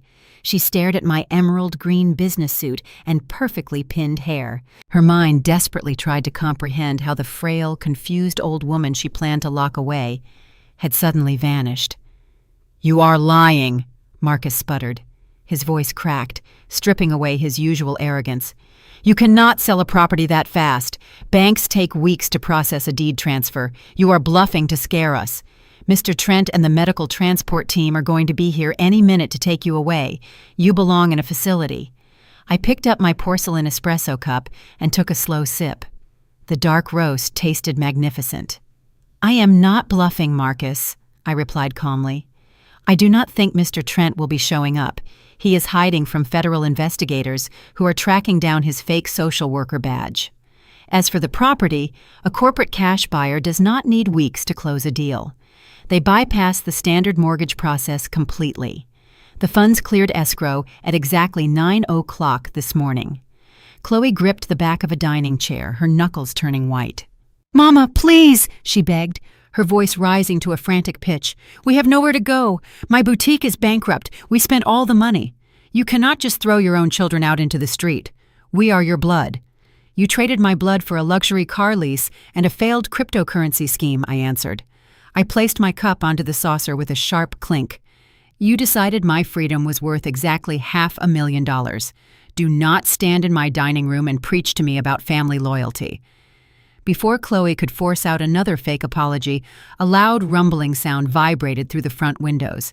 It was the heavy roar of massive diesel engines idling outside. The sound was accompanied by the rhythmic beeping of commercial vehicles shifting into reverse. Flashing amber lights reflected off the sheer curtains in my living room, casting bright yellow shadows across the hardwood floor. Marcus snapped his head toward the front of the house. He abandoned his aggressive posture and ran to the large bay window. He pulled back the heavy curtains and peered outside. His mouth dropped open. The color in his face drained away completely. "What is it?" Chloe demanded, her voice shrill with panic. "Who is out there?" Marcus did not answer her. He let out a loud shout of pure panic. He did not even stop to put on his shoes. He sprinted through the foyer in his silk pajamas and bare feet, throwing the heavy front door wide open and charging out onto the manicured front lawn. I stood up from the dining table, smoothed the front of my tailored blazer, and followed them outside at a leisurely, dignified pace. When I stepped onto the brick front porch, the morning air was crisp and cool. The scene unfolding in my driveway was absolutely beautiful. 2 heavy-duty trucks were backed perfectly into my driveway. The hydraulic lifts were already whining loudly as they lowered to the pavement. One truck was backing up to Marcus's pristine black Range Rover. The second truck was maneuvering expertly behind Chloe's gleaming white Mercedes-Benz. "Hey!" Marcus screamed, sprinting across the damp morning grass in his socks. "Stop right there! What do you think you are doing? You cannot touch that vehicle. That is my car. Get away from my car right now!" The first tow truck driver, a large man wearing a bright yellow safety vest, ignored him completely. He calmly stepped out of his cab, holding a thick metal clipboard. He continued directing his partner to secure the steel hooks under the front axle of the Range Rover. Chloe came running out of the house right behind her brother. She was practically hyperventilating, flailing her arms at the second driver. "Stop hooking up my car!" she shrieked, pointing a manicured finger at the driver. "I'm going to call the police. You are stealing our property." The first driver walked over to Marcus and held out his metal clipboard. He pulled a printed document from beneath the clip and handed it directly to my son. "I am not stealing anything, sir," the driver stated in a bored, monotone voice. "I am executing a legally mandated corporate repossession order. This vehicle and the white car parked next to it have been formally recalled by the primary lending institution due to verified reports of severe identity theft and unauthorized financial use." Marcus snatched the paper from the driver's hand. He stared at the bold black letters printed at the top of the page. "This is a mistake," Marcus yelled, waving the paper wildly in the air. "I make the monthly payments on this lease. The account is in my mother's name, but she authorized it. She is standing right there on the porch. Just ask her." The driver looked past Marcus and made brief eye contact with me. I stood tall on the brick steps, my hands resting calmly at my sides. I gave the driver a polite, professional nod. He looked back at Marcus and shook his head. "The primary account holder, Gloria Washington, personally contacted the bank's fraud department earlier this week," the driver explained. "She filed a sworn legal affidavit stating she never authorized these luxury leases. She signed the cancellation notices herself. Our orders come directly from the Senior Regional Director of Auto Lending. We are taking both vehicles today." Chloe ran up to the driver, her face twisted into a desperate, ugly scowl. "You have to listen to me," she begged, grabbing the sleeve of his safety vest. "My mother is severely ill. She has advanced dementia. She does not know what she is doing. She is hallucinating. You cannot legally accept a cancellation notice from a woman who is medically incompetent. She belongs in a psychiatric ward." The tow truck driver gently but firmly pulled his arm away from Chloe's grasp. He let out a short, dismissive laugh. "Lady, I do not know what kind of scam you are trying to pull here," he said, shaking his head in absolute disbelief. But your mother does not have dementia. The fraud department at the bank specifically noted that Mrs. Washington was incredibly sharp, highly organized, and provided massive amounts of documentation to prove you two were stealing her credit. She even warned them you might try to claim she was crazy to stop the repossession.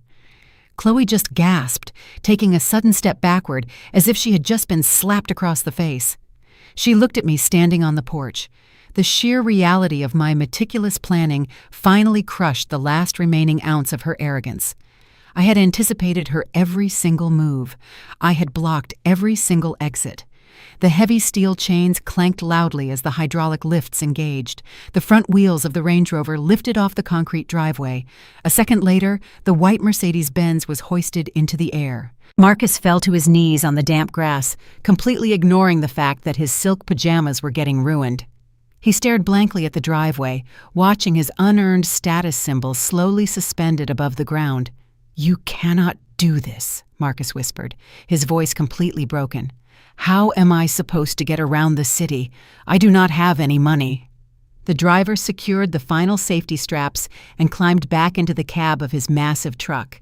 He rolled down the window and looked down at my son. "The public bus transit system stops right at the corner of the main avenue, sir," the driver suggested helpfully. "Have a wonderful Friday afternoon." Marcus stood barefoot on the damp grass, staring at the corporate real estate manager. The words "federal escrow" hung in the morning air like a heavy death sentence. But Marcus was entirely too arrogant to ever accept defeat. He aggressively pulled his smartphone from his silk pajama pocket and dialed 911. I stood on the brick porch and listened to my own son lie directly to the emergency dispatcher. He screamed into the receiver, claiming that a dangerous gang of armed men had forcefully invaded our private property. He yelled that these men were actively stealing his luxury vehicles and attempting to forcefully evict his entire family without any legal warning. Then he delivered the final fatal lie to the authorities. He told the dispatcher that his elderly mother was currently suffering from severe advanced dementia and that these violent criminals were taking advantage of her fragile mental state to steal our generational wealth. I did not interrupt his frantic phone call. I did not raise my voice or try to defend myself against his ridiculous accusations.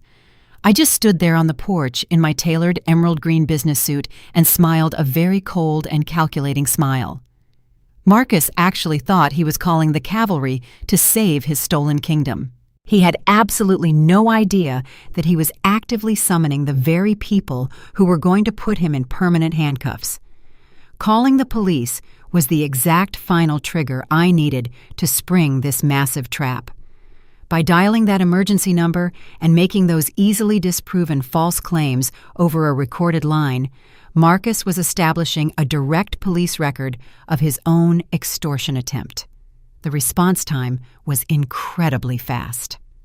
Less than 5 minutes later, the sharp, piercing wail of police sirens echoed loudly down my quiet street in Cascade Heights. 2 Atlanta Police Department patrol cruisers swerved sharply into my driveway with their heavy tires screeching loudly against the concrete pavement.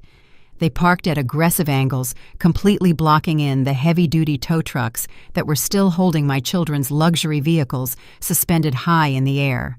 4 police officers quickly jumped out of the cruisers, with their hands resting cautiously near their duty belts.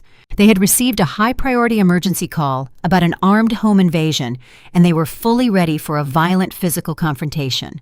Marcus immediately ran toward the lead police officer, waving his arms in the air like a completely desperate and terrified victim. "Thank goodness you are finally here," Marcus shouted, pointing an accusing finger directly at the tow truck drivers and the corporate real estate manager. "These men are trying to steal our cars right out of our driveway. They are trying to throw us out of our own home." My mother is standing right there on the front porch. She has severe cognitive decline, and she does not know what is going on around her. They forged our property documents and tricked a mentally incompetent woman into giving them the property deed. You need to arrest all of them right now before they take everything we own.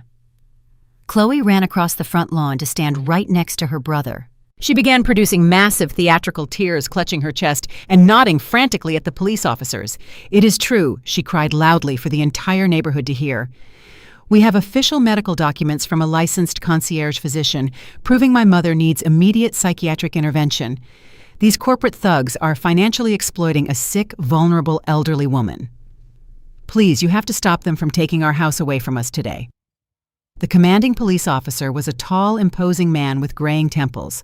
He held up a stern hand to instantly silence my hysterical children.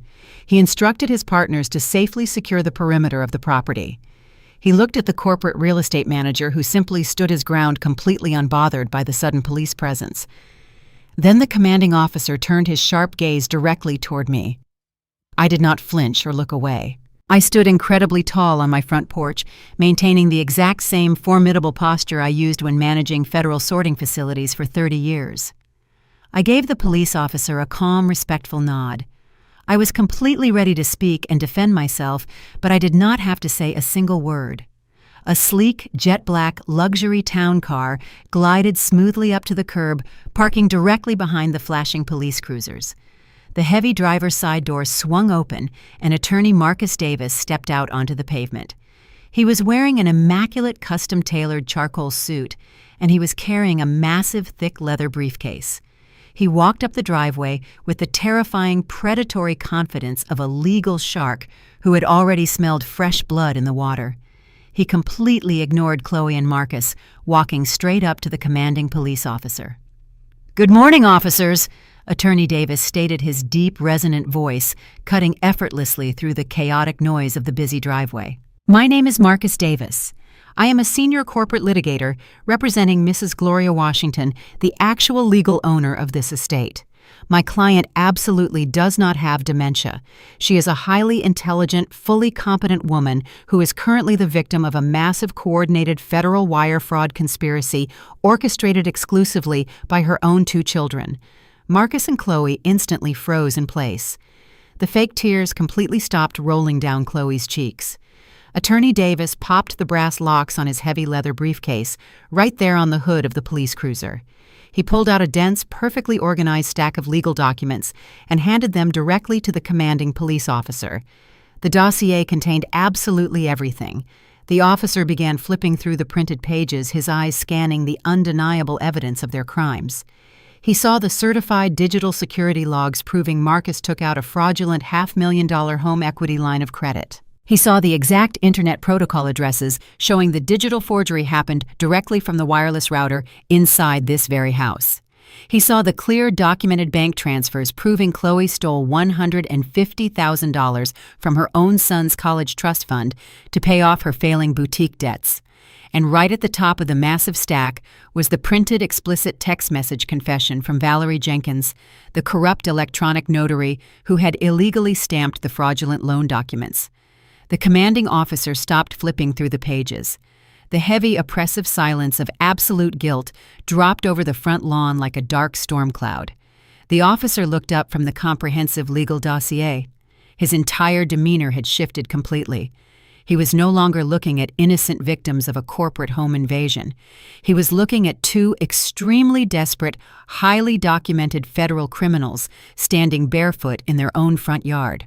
Marcus tried to take a very slow step backward toward the front door, but a second police officer immediately moved to block his path. The trap I had meticulously built all week had just snapped completely shut, locking them firmly inside its jaws forever. The morning sun hit the broken glass on my front lawn. I stood on the porch, adjusting my tailored emerald green suit jacket, and watched the immediate aftermath of Marcus's colossal, arrogant blunder. He had wanted the authorities to remove the corporate real estate agents from the driveway. He had absolutely no idea that dialing 911 was the exact equivalent of pulling the pin on a grenade and holding it tightly to his own chest. As the commanding police officer continued to scan the dense, irrefutable dossier provided by Attorney Davis, another vehicle pulled onto my street. It was an unmarked black sports utility vehicle, the kind typically driven by federal agents or plainclothes detectives. It parked directly behind Attorney Davis's luxury town car. 2 men stepped out. They were wearing dark windbreakers, and they carried a completely different kind of authority than the local patrol officers. "What is going on here?" the taller of the two men asked, flashing a silver badge that identified him as a detective with the Financial Crimes Division. Attorney Davis turned smoothly, clearly expecting this exact arrival. "Detective Barnes," Davis said, his voice ringing with professional familiarity. "Excellent timing. My firm contacted your division yesterday regarding a massive coordinated wire fraud conspiracy. The primary suspects are currently standing right here in the front yard." Marcus started backing away slowly, the damp grass soaking the cuffs of his expensive silk pajamas. "This is a complete setup," Marcus stammered, pointing a shaking finger at me.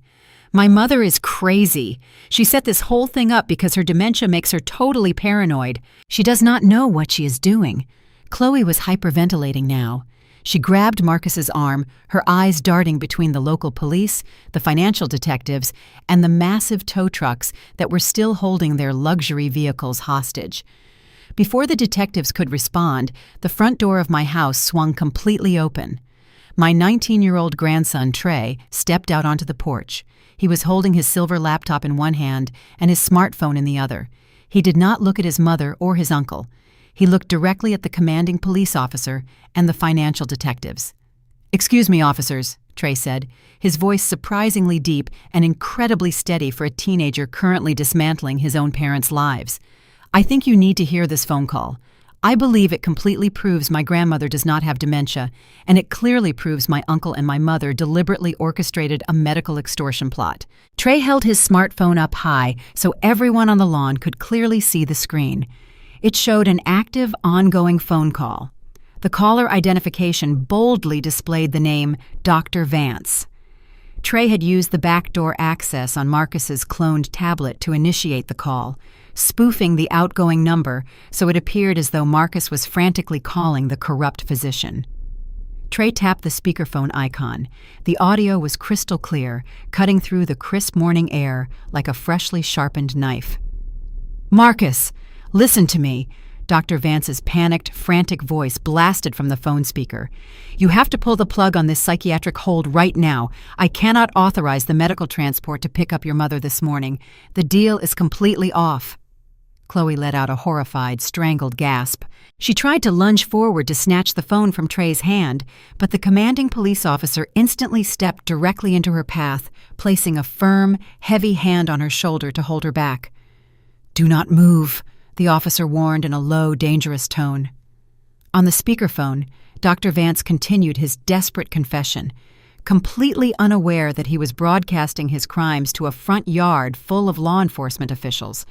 "I just got a notification from the state medical board," Dr. Vance rambled, his voice cracking with absolute terror.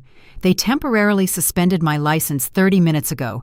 They flagged the $15,000 wire transfer you sent me on Tuesday.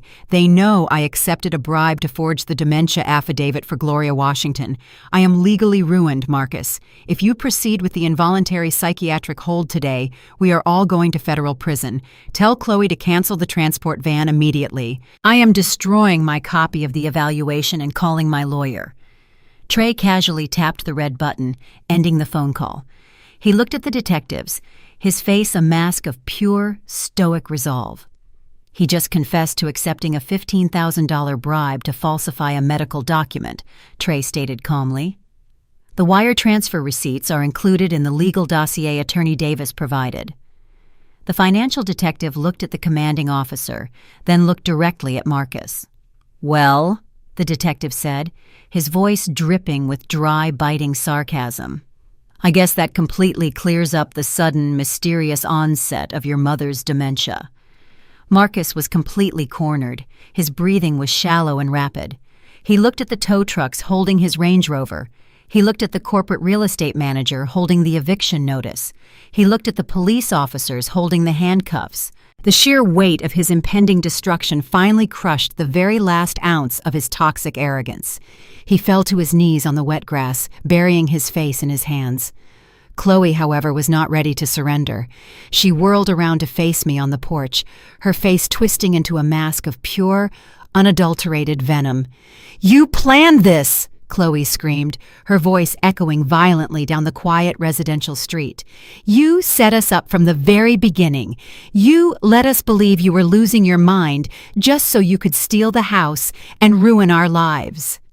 I walked slowly down the brick steps, stopping just a few feet away from my hysterical daughter. I looked her up and down, taking in her expensive designer athletic wear and her perfectly styled hair.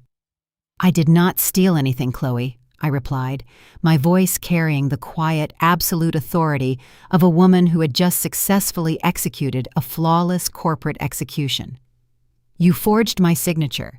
You drained your own son's college fund. You tried to lock the woman who gave you life inside a state psychiatric ward just to cover your own pathetic debts.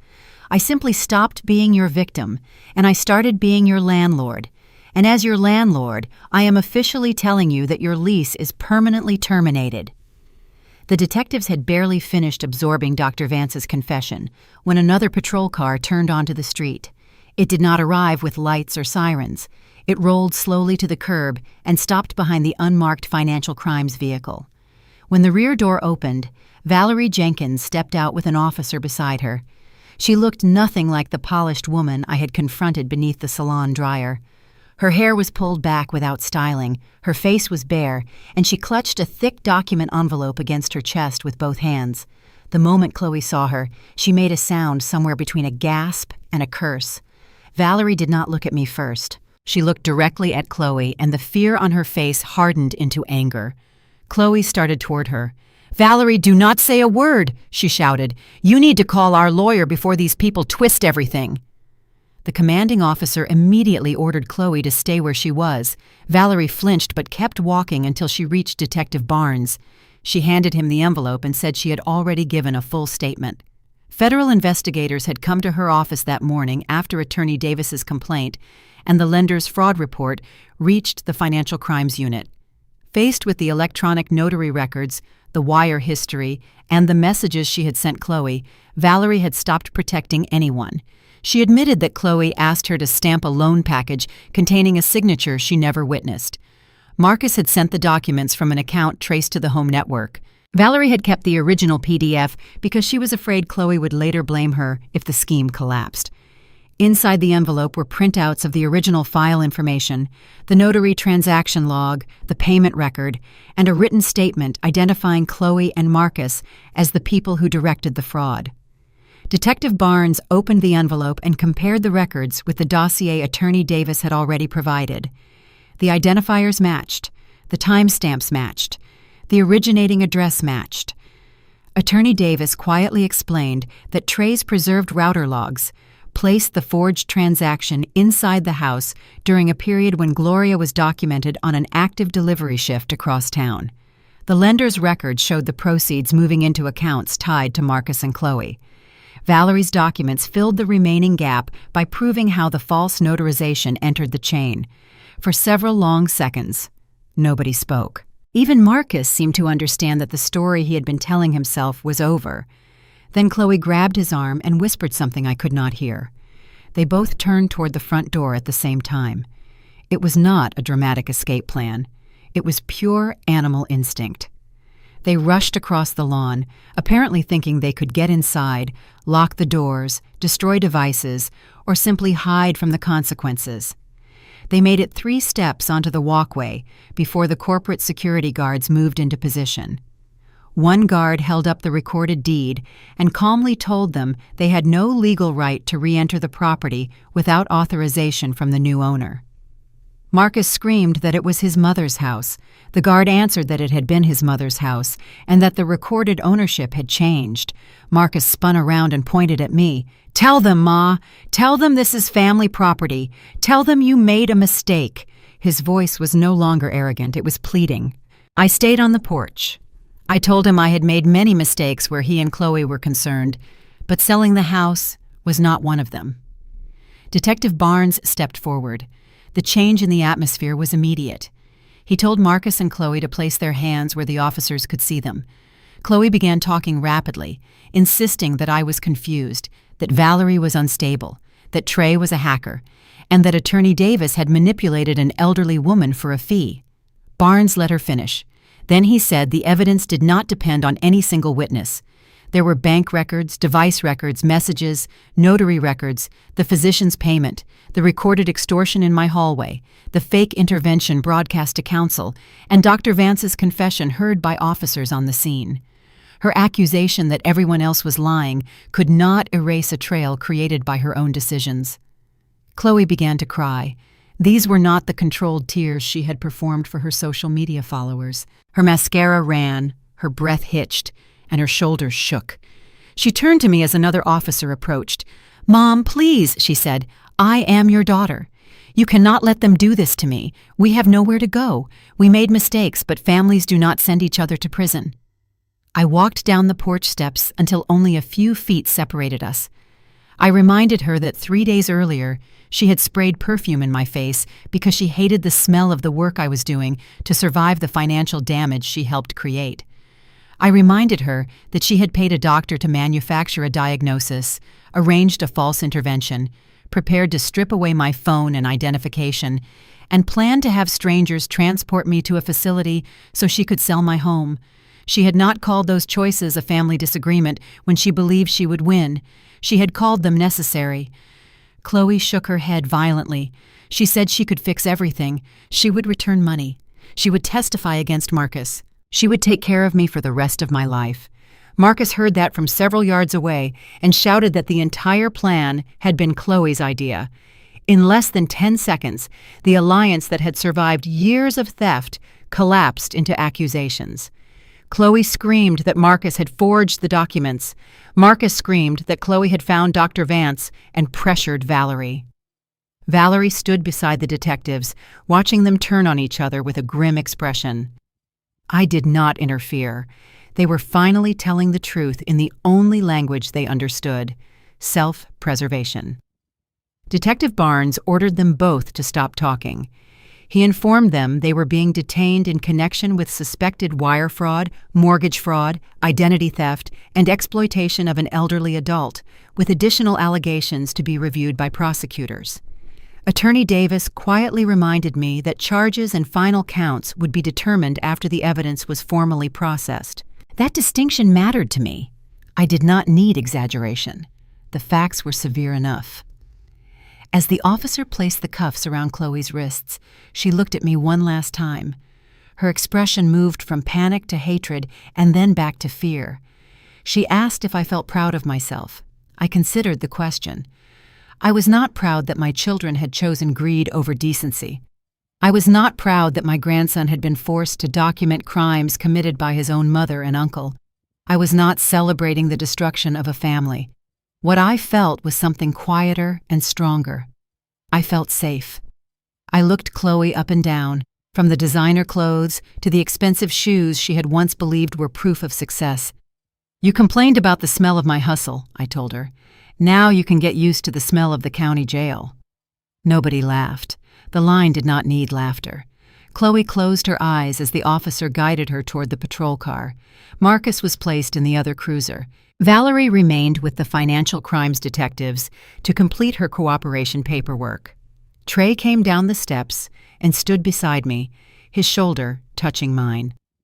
Attorney Davis closed his briefcase. The corporate security team reopened the front door for the new owner's representatives. In the space of one morning, every illusion Chloe and Marcus had built had disappeared. The cars, the house, the money, the medical authority, and the belief that I would remain too loving to defend myself. The only things left were the evidence and the consequences. The heavy metal doors of the police cruisers slammed shut, with a finality that echoed across the manicured lawns of Cascade Heights. I stood on the damp grass and watched as the 2 patrol vehicles pulled away from the curb, carrying my 42-year-old daughter and my 45-year-old son toward the Fulton County Processing Center. Their faces were pressed against the tinted windows, twisted in absolute shock and terror. They were wearing designer silk pajamas and expensive athletic wear outfits, perfectly suited for a lazy brunch, but utterly useless for a holding cell. I did not shed a single tear as the flashing red and blue lights disappeared around the corner. I had spent 30 years managing chaos at the postal facility, and I knew exactly when a package needed to be returned to the sender. My children had chosen their path the moment they tried to steal my freedom. The massive hydraulic tow trucks had already departed with the sleek Range Rover and the pristine white Mercedes-Benz. The sudden absence of those unearned luxury vehicles made the property look entirely different. The corporate real estate manager from Apex Corporate Rentals wasted absolutely no time. He stood on my front porch, pulled a two-way radio from his belt, and gave a sharp command. Within seconds, a large white commercial demolition van pulled right up to the curb. 5 men wearing heavy work boots and carrying sledgehammers hopped out of the back. They marched straight through the front door of the house I had owned since 1995. Trey and I stood near the edge of the street and listened to the immediate violent sounds of destruction. The loud, brutal crunch of shattering drywall and splintering wood spilled out from the open windows. The corporate buyers were not waiting a single day.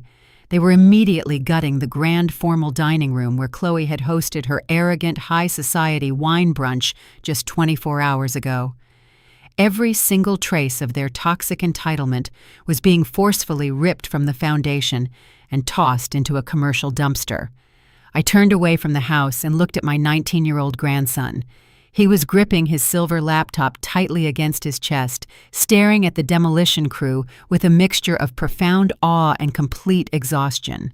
"We did it," Nana Trey whispered, his voice shaking slightly, as the sheer magnitude of the morning finally settled over him. "They are gone. The property is sold. We secured the $1 million in the offshore trust, and we recovered the $200,000 from the crypto account. We are completely safe now." I reached out and gently straightened the collar of his shirt. I offered him a slow, highly calculated smile. "You are brilliant with computers, Trey," I said, my voice dropping to a low, conspiratorial whisper. "You navigated those digital networks flawlessly, and you saved my life. But you have a lot to learn about how old-school wealth is actually built. The digital money we secured in that offshore trust account is certainly a nice safety net, but it is absolutely not our primary fortune." Trey blinked, completely confused. He adjusted his grip on his laptop. "What do you mean, Nana?" he asked. "We drained their accounts. We sold the house. What else is there?" I placed my hand firmly on his shoulder and guided him toward his modest, reliable sedan parked across the street.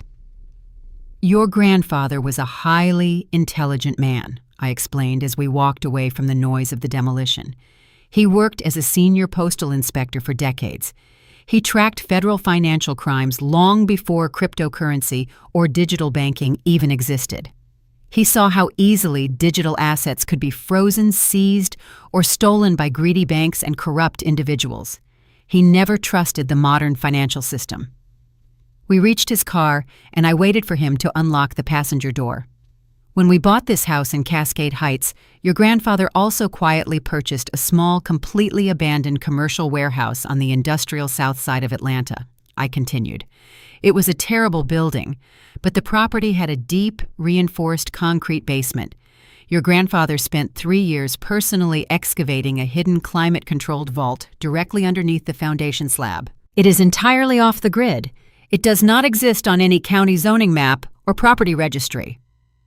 Trey stood frozen with his hand resting on the driver's side door handle. His jaw dropped slightly. "Nana, what exactly is inside that hidden vault?" he asked, his voice barely a breath. I slid into the comfortable passenger seat and looked up at him. "Physical gold bullion, Trey," I stated with absolute unwavering certainty. "Decades worth of solid, untraceable gold bars and heavy silver reserves. Every time we earned a substantial bonus or secured a profitable logistics contract, your grandfather converted the cash directly into precious metals and locked it safely away in the dark. That hidden vault is currently holding over $6 million in pure physical assets." Trey was completely speechless. He stared at me in sheer disbelief. "Marcus and Chloe spent months plotting to steal a $500,000 line of credit.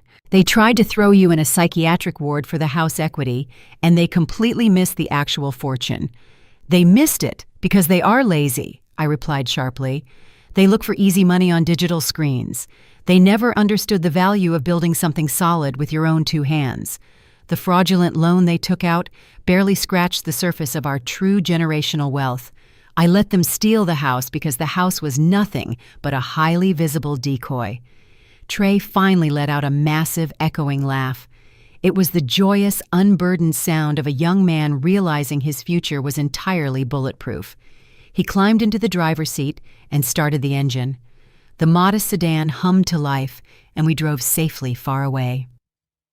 6 months later, I walked through the heavy oak doors of the federal courthouse in downtown Atlanta. The crisp air conditioning felt sharp against my emerald green business suit, the same suit I wore on the morning I evicted my greedy children. Attorney Davis walked confidently beside me, his leather briefcase swinging in perfect rhythm. My 19-year-old grandson Trey walked on my other side, carrying himself with the quiet dignity of a young man who successfully secured a massive generational fortune. We took our seats in the front row of the gallery, behind the defense tables. A few moments later, the side doors opened, and federal marshals escorted Chloe and Marcus into the courtroom. My daughter and son were wearing oversized, faded orange jumpsuits, their hands fastened in heavy metal handcuffs attached to thick leather belly chains. Marcus had lost his arrogant swagger. His hair was unkempt, looking at the floor as he shuffled toward the table. Chloe looked terrible, her face pale and devoid of the expensive makeup she used to mask her toxic personality. They took their seats, refusing to make eye contact. The federal judge, a stern woman with zero patience for white-collar criminals, took her seat and slammed her wooden gavel. The sentencing hearing officially began. The federal prosecutor laid out the undeniable mountain of evidence we meticulously gathered. The fake psychiatric evaluation, the wire transfer to the corrupt doctor, the forged digital notary stamp, and the drained college trust fund. The evidence was bulletproof. But Chloe and Marcus's public defender tried to play the victim card. The defense lawyer stood up and launched into a pathetic, rambling speech about how my children were desperate victims of a struggling economy. He blamed rampant inflation, unpredictable cryptocurrency markets, and bad luck for their catastrophic financial failures. He had the audacity to claim that Marcus and Chloe only forged the $500,000 loan against my house because they were trying to secure a better financial future for the family. He said they were overwhelmed by debt and made a foolish mistake out of blinding desperation. Chloe started producing fake theatrical tears, sobbing into her handcuffed hands, trying to look like a terrified daughter who just wanted to help her aging mother. The judge stared down at them with eyes like frozen steel. She did not buy a single second. Then, the federal prosecutor called me to the witness stand to deliver my victim impact statement. I stood up, smoothed my tailored blazer, and walked up to the wooden podium with my head held high. I placed my hands firmly on the polished wood and looked directly at the judge. "Your Honor," I began, my voice carrying the steady authority of a woman who managed hundreds of postal workers for 30 years. I am 72 years old. I was born in the segregated South. My late husband and I worked endless double shifts, missed holidays, and broke our backs to buy our 5-bedroom brick home in Cascade Heights. We built a legacy of hard work, discipline, and respect so our children would never have to struggle the way we did. I turned my gaze away from the judge and looked directly at Chloe and Marcus. They flinched under my stare. "But my children did not respect that legacy," I continued, my voice echoing off the courtroom walls. "They despised hard work. They slept until noon in my house, drove luxury cars they could not afford, and mocked me for taking a food delivery job to survive after they drained my pension accounts. When their reckless investments failed, they did not just try to steal my money, they tried to steal my sanity. They bribed a corrupt doctor to declare me legally incompetent. They planned to have me dragged out of my home and locked inside a state psychiatric ward so they could steal my equity to pay off their gambling debts. They were willing to throw away my freedom, my dignity, and my mind just to maintain their fake lifestyles." I looked at the judge. "I am not a victim of inflation, Your Honor. I am the victim of two deeply entitled, treacherous adults who mistook a mother's love for absolute weakness. I am asking the court to show them the exact same level of mercy they intended to show me on the morning they tried to lock me in a cage." The courtroom sat in heavy silence. The federal judge nodded slowly, her expression radiating profound respect. She looked down at my children, her face contorting with unadulterated disgust. "Marcus Washington and Chloe Carter," the judge stated, her voice booming across the silent room. "In my 20 years on this federal bench, I have rarely seen a scheme so deeply malicious and morally bankrupt. You did not just commit severe financial fraud. You attempted to forcefully strip your own mother of her basic human rights. You weaponized the medical system to steal a generational legacy you were too lazy to build yourselves. You are a complete disgrace." The judge picked up her heavy wooden gavel. "Marcus Washington, for the charges of federal wire fraud and elder exploitation, I sentence you to 8 years in federal prison. Chloe Carter, for conspiracy and mortgage fraud, I sentence you to 7 years in federal prison. Furthermore, I am ordering total financial restitution. Every single financial asset you possess will be liquidated to repay the stolen trust funds." The heavy wooden gavel slammed down with a deafening crack that echoed like a gunshot. The sound made Chloe scream out loud. She collapsed against the defense table, sobbing hysterically as federal marshals grabbed her arms to drag her away. Marcus looked hollow, his face gray, as the reality of his 8-year sentence crushed the breath from his lungs. I did not blink as I watched them get pulled through the side doors. The trap was completely sealed.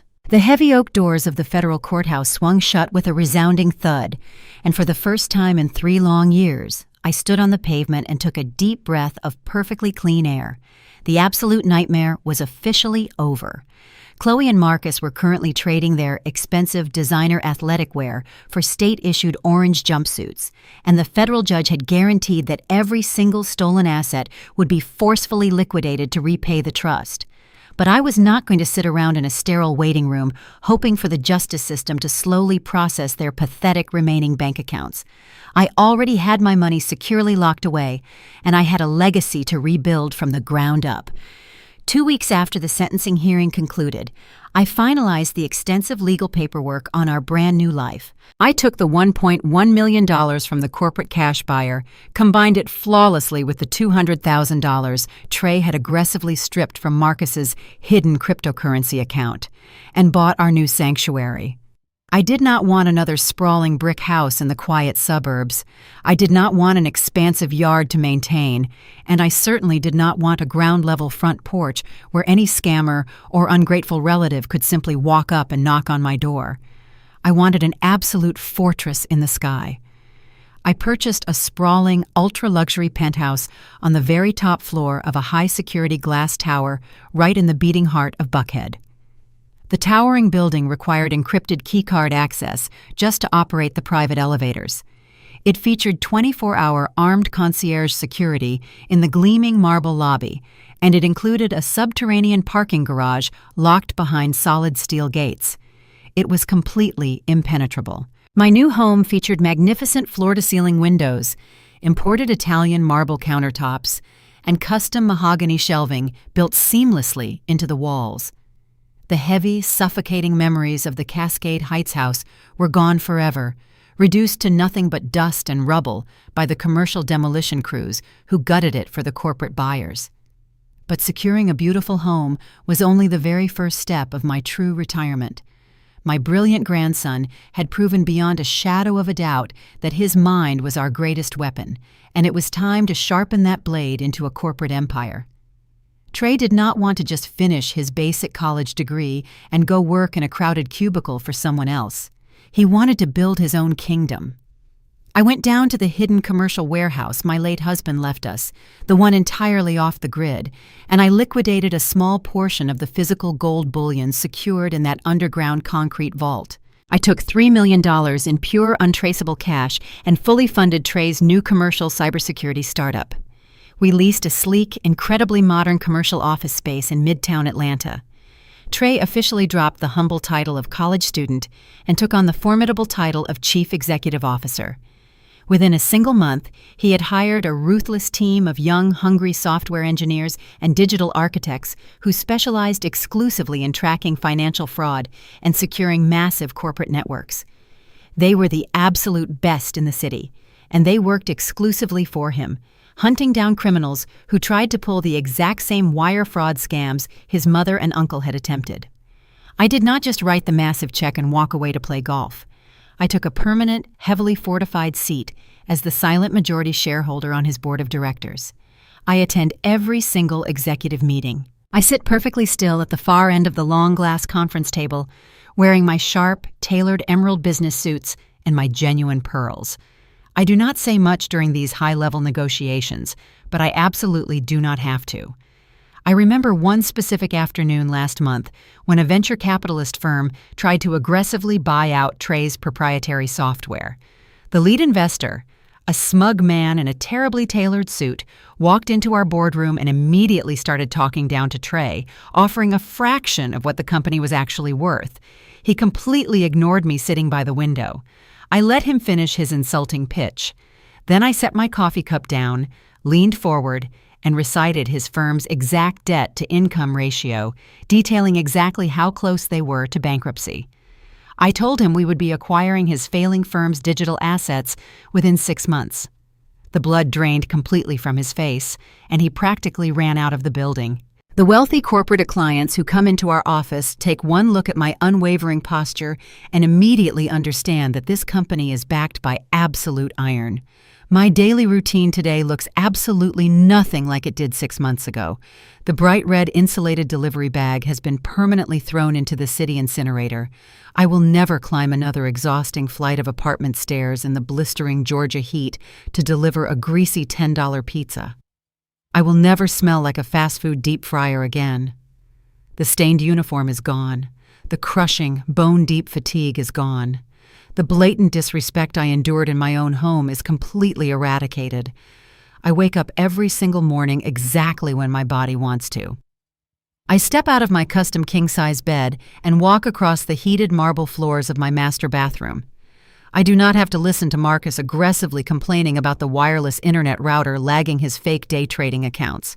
I do not have to endure Chloe maliciously spraying $200 perfume in my face and telling me I am an embarrassment to her social climbing country club friends. The only sound in my expansive home is the quiet, peaceful hum of the central air conditioning and the soft jazz playing on my expensive surround sound speakers. I walk into my pristine, sunlit kitchen and turn on a $5,000 imported espresso machine. I pour my dark roast coffee into a delicate porcelain cup. I walk out onto my massive private balcony, wrap my expensive silk robe tightly around my shoulders, and look out over the sprawling, beautiful Atlanta skyline. The city bustles endlessly below me, full of people rushing to jobs they hate to pay off debts they cannot afford.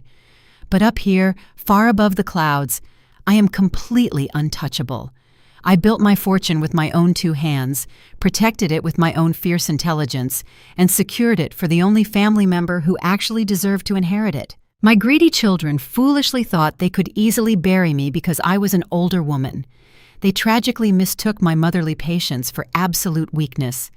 They thought they were the apex predators, and they thought I was just helpless prey waiting to be devoured. Now they are eating terrible cafeteria food off plastic trays in a federal prison block while I watch the glorious sunrise from the absolute top of the world.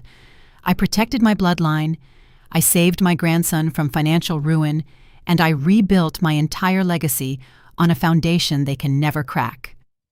6 months into my new life in the Buckhead penthouse, my morning routine was an absolute masterpiece of peace and quiet.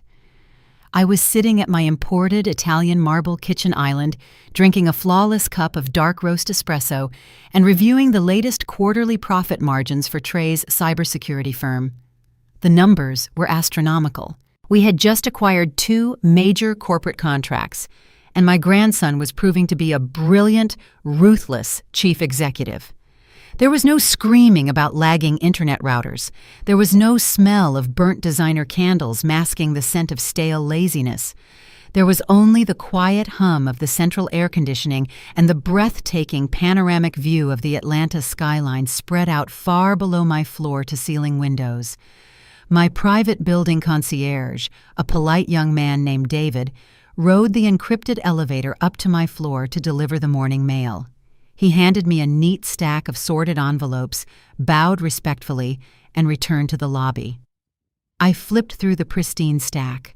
There were dividend statements from my offshore trust, a few invitations to exclusive charity galas, and a glossy brochure for luxury European cruises. But right in the middle of the stack was an envelope that did not belong. It was printed on cheap, thin paper, and the return address was stamped with the bold, unmistakable black ink of the Georgia Department of Corrections. I set my espresso cup down on its matching porcelain saucer. I picked up a silver letter opener and sliced cleanly through the cheap paper. I pulled out a single sheet of lined notebook paper. The handwriting was shaky and frantic, completely stripped of the pretentious, sweeping calligraphy my daughter used to employ when she sent out invitations for her high society wine brunches. It was from Chloe. I leaned back in my plush leather bar stool and read the desperate words of a woman who had finally hit absolute rock bottom. She did not start the letter with an apology. She did not express a single ounce of genuine remorse for forging my signature, stealing my home equity, or attempting to lock me inside a state psychiatric ward. Instead, she immediately started playing the victim. She wrote that the conditions inside the federal penitentiary were completely inhumane. She complained bitterly that the cafeteria food was completely inedible. She said they served powdered eggs for breakfast and unidentifiable mystery meat for dinner. She wrote that her skin was breaking out from the cheap soap, her back ached from the thin mattress, and she was currently losing her mind because she had absolutely no access to her expensive skincare routines. Then came the true purpose of the letter, the inevitable demand for cash. She begged me to deposit commissary money into her inmate account. She wrote that if she just had a few $100s a month, she could buy peanut butter, ramen noodles, and bottled water to survive. She actually had the audacity to call me Mom, using that exact same sickly sweet manipulative tone she always used when she wanted me to fund her fake lifestyle. She said Marcus was crying in his cell block on the men's side of the facility and that they were both starving. She asked me to find it in my maternal heart to show them a little bit of mercy because they were suffering so deeply. I read the entire letter twice. I did not feel a single drop of pity. I did not feel a single ounce of maternal guilt. I folded the cheap lined paper perfectly in half and set it on the cold marble countertop. I stood up from my bar stool, walked into my massive walk-in closet, and put on a sharply tailored business blazer. I did not call my private driver. I took the secure elevator down to the subterranean parking garage and got into my reliable, modest sedan. The exact same sedan I used to drive when I worked exhausting double shifts for a fast food delivery application. I drove out of the secure gates of my luxury building and navigated through the busy downtown traffic. I pulled into the drive-through lane of a local Wendy's restaurant. The smell of frying oil and hot salt immediately filled the cabin of my car. I pulled up to the speaker and ordered a single basic gift card. I loaded exactly $5 onto the plastic card. Nothing more, nothing less. I pulled up to the window, handed the cashier a crisp $5 bill, and asked for a paper receipt. I took the cheap plastic card and drove directly back to my impenetrable fortress in the sky. When I returned to the penthouse, I walked into my home office and opened the mahogany desk drawer. I pulled out a piece of my heavy, custom-embossed ivory stationery. I picked up my favorite expensive fountain pen. I thought about that blistering Tuesday afternoon when Chloe had floated down the stairs of my old house in a silk robe I had paid for. I remembered the exact look of absolute disgust on her perfectly contoured face when she pulled a $200 bottle of Tom Ford perfume from her designer handbag and sprayed the floral mist directly into my face. I remembered her telling me that I reeked of cheap grease and that my delivery uniform was humiliating the family. I uncapped my fountain pen and wrote a single brief sentence on the heavy ivory paper. I wrote, "Smells like cheap grease, doesn't it?" I did not sign my name. I took the $5 Wendy's gift card and taped it directly beneath the sentence. I folded the heavy stationery, slid it into a matching ivory envelope, and addressed it to her specific inmate identification number at the state correctional facility. I sealed the envelope, walked it down to the lobby, and handed it directly to the postal carrier. My ultimate retaliation was officially complete. Chloe would tear open that heavy ivory envelope expecting a massive financial bailout, and instead, she would find a piece of plastic that could barely buy a single cheeseburger, accompanied by the exact memory of her own toxic arrogance. She complained about the smell of my hustle, and now she could get completely used to the smell of the county jail. I took the private elevator back up to my penthouse and walked out onto the massive glass balcony. The afternoon sun was shining brilliantly over the sprawling city of Atlanta. The air up here was crisp and completely clean. I had spent my entire life believing that blood dictated family loyalty. I had believed that because I gave birth to those children, I was permanently obligated to endure their disrespect, fund their failures, and sacrifice my own peace for their comfort. But I was entirely wrong. True family is never built on blood alone. True family is built on a foundation of mutual respect, absolute loyalty, and unwavering trust. My brilliant grandson Trey proved that to me. He is my true family. We built an empire together from the ashes of a burning house, and nobody will ever be able to take it from us. I looked down at the busy streets far below, thinking about everything I had orchestrated. I dismantled their fraudulent loans, intercepted their corrupt doctor, seized their stolen crypto funds, and legally evicted them from the very house they tried to steal. I took two lazy, entitled adults who thought they were apex predators and permanently locked them inside a federal cage. Did I go too far by sending my own kids to prison, or did they get exactly what they deserved?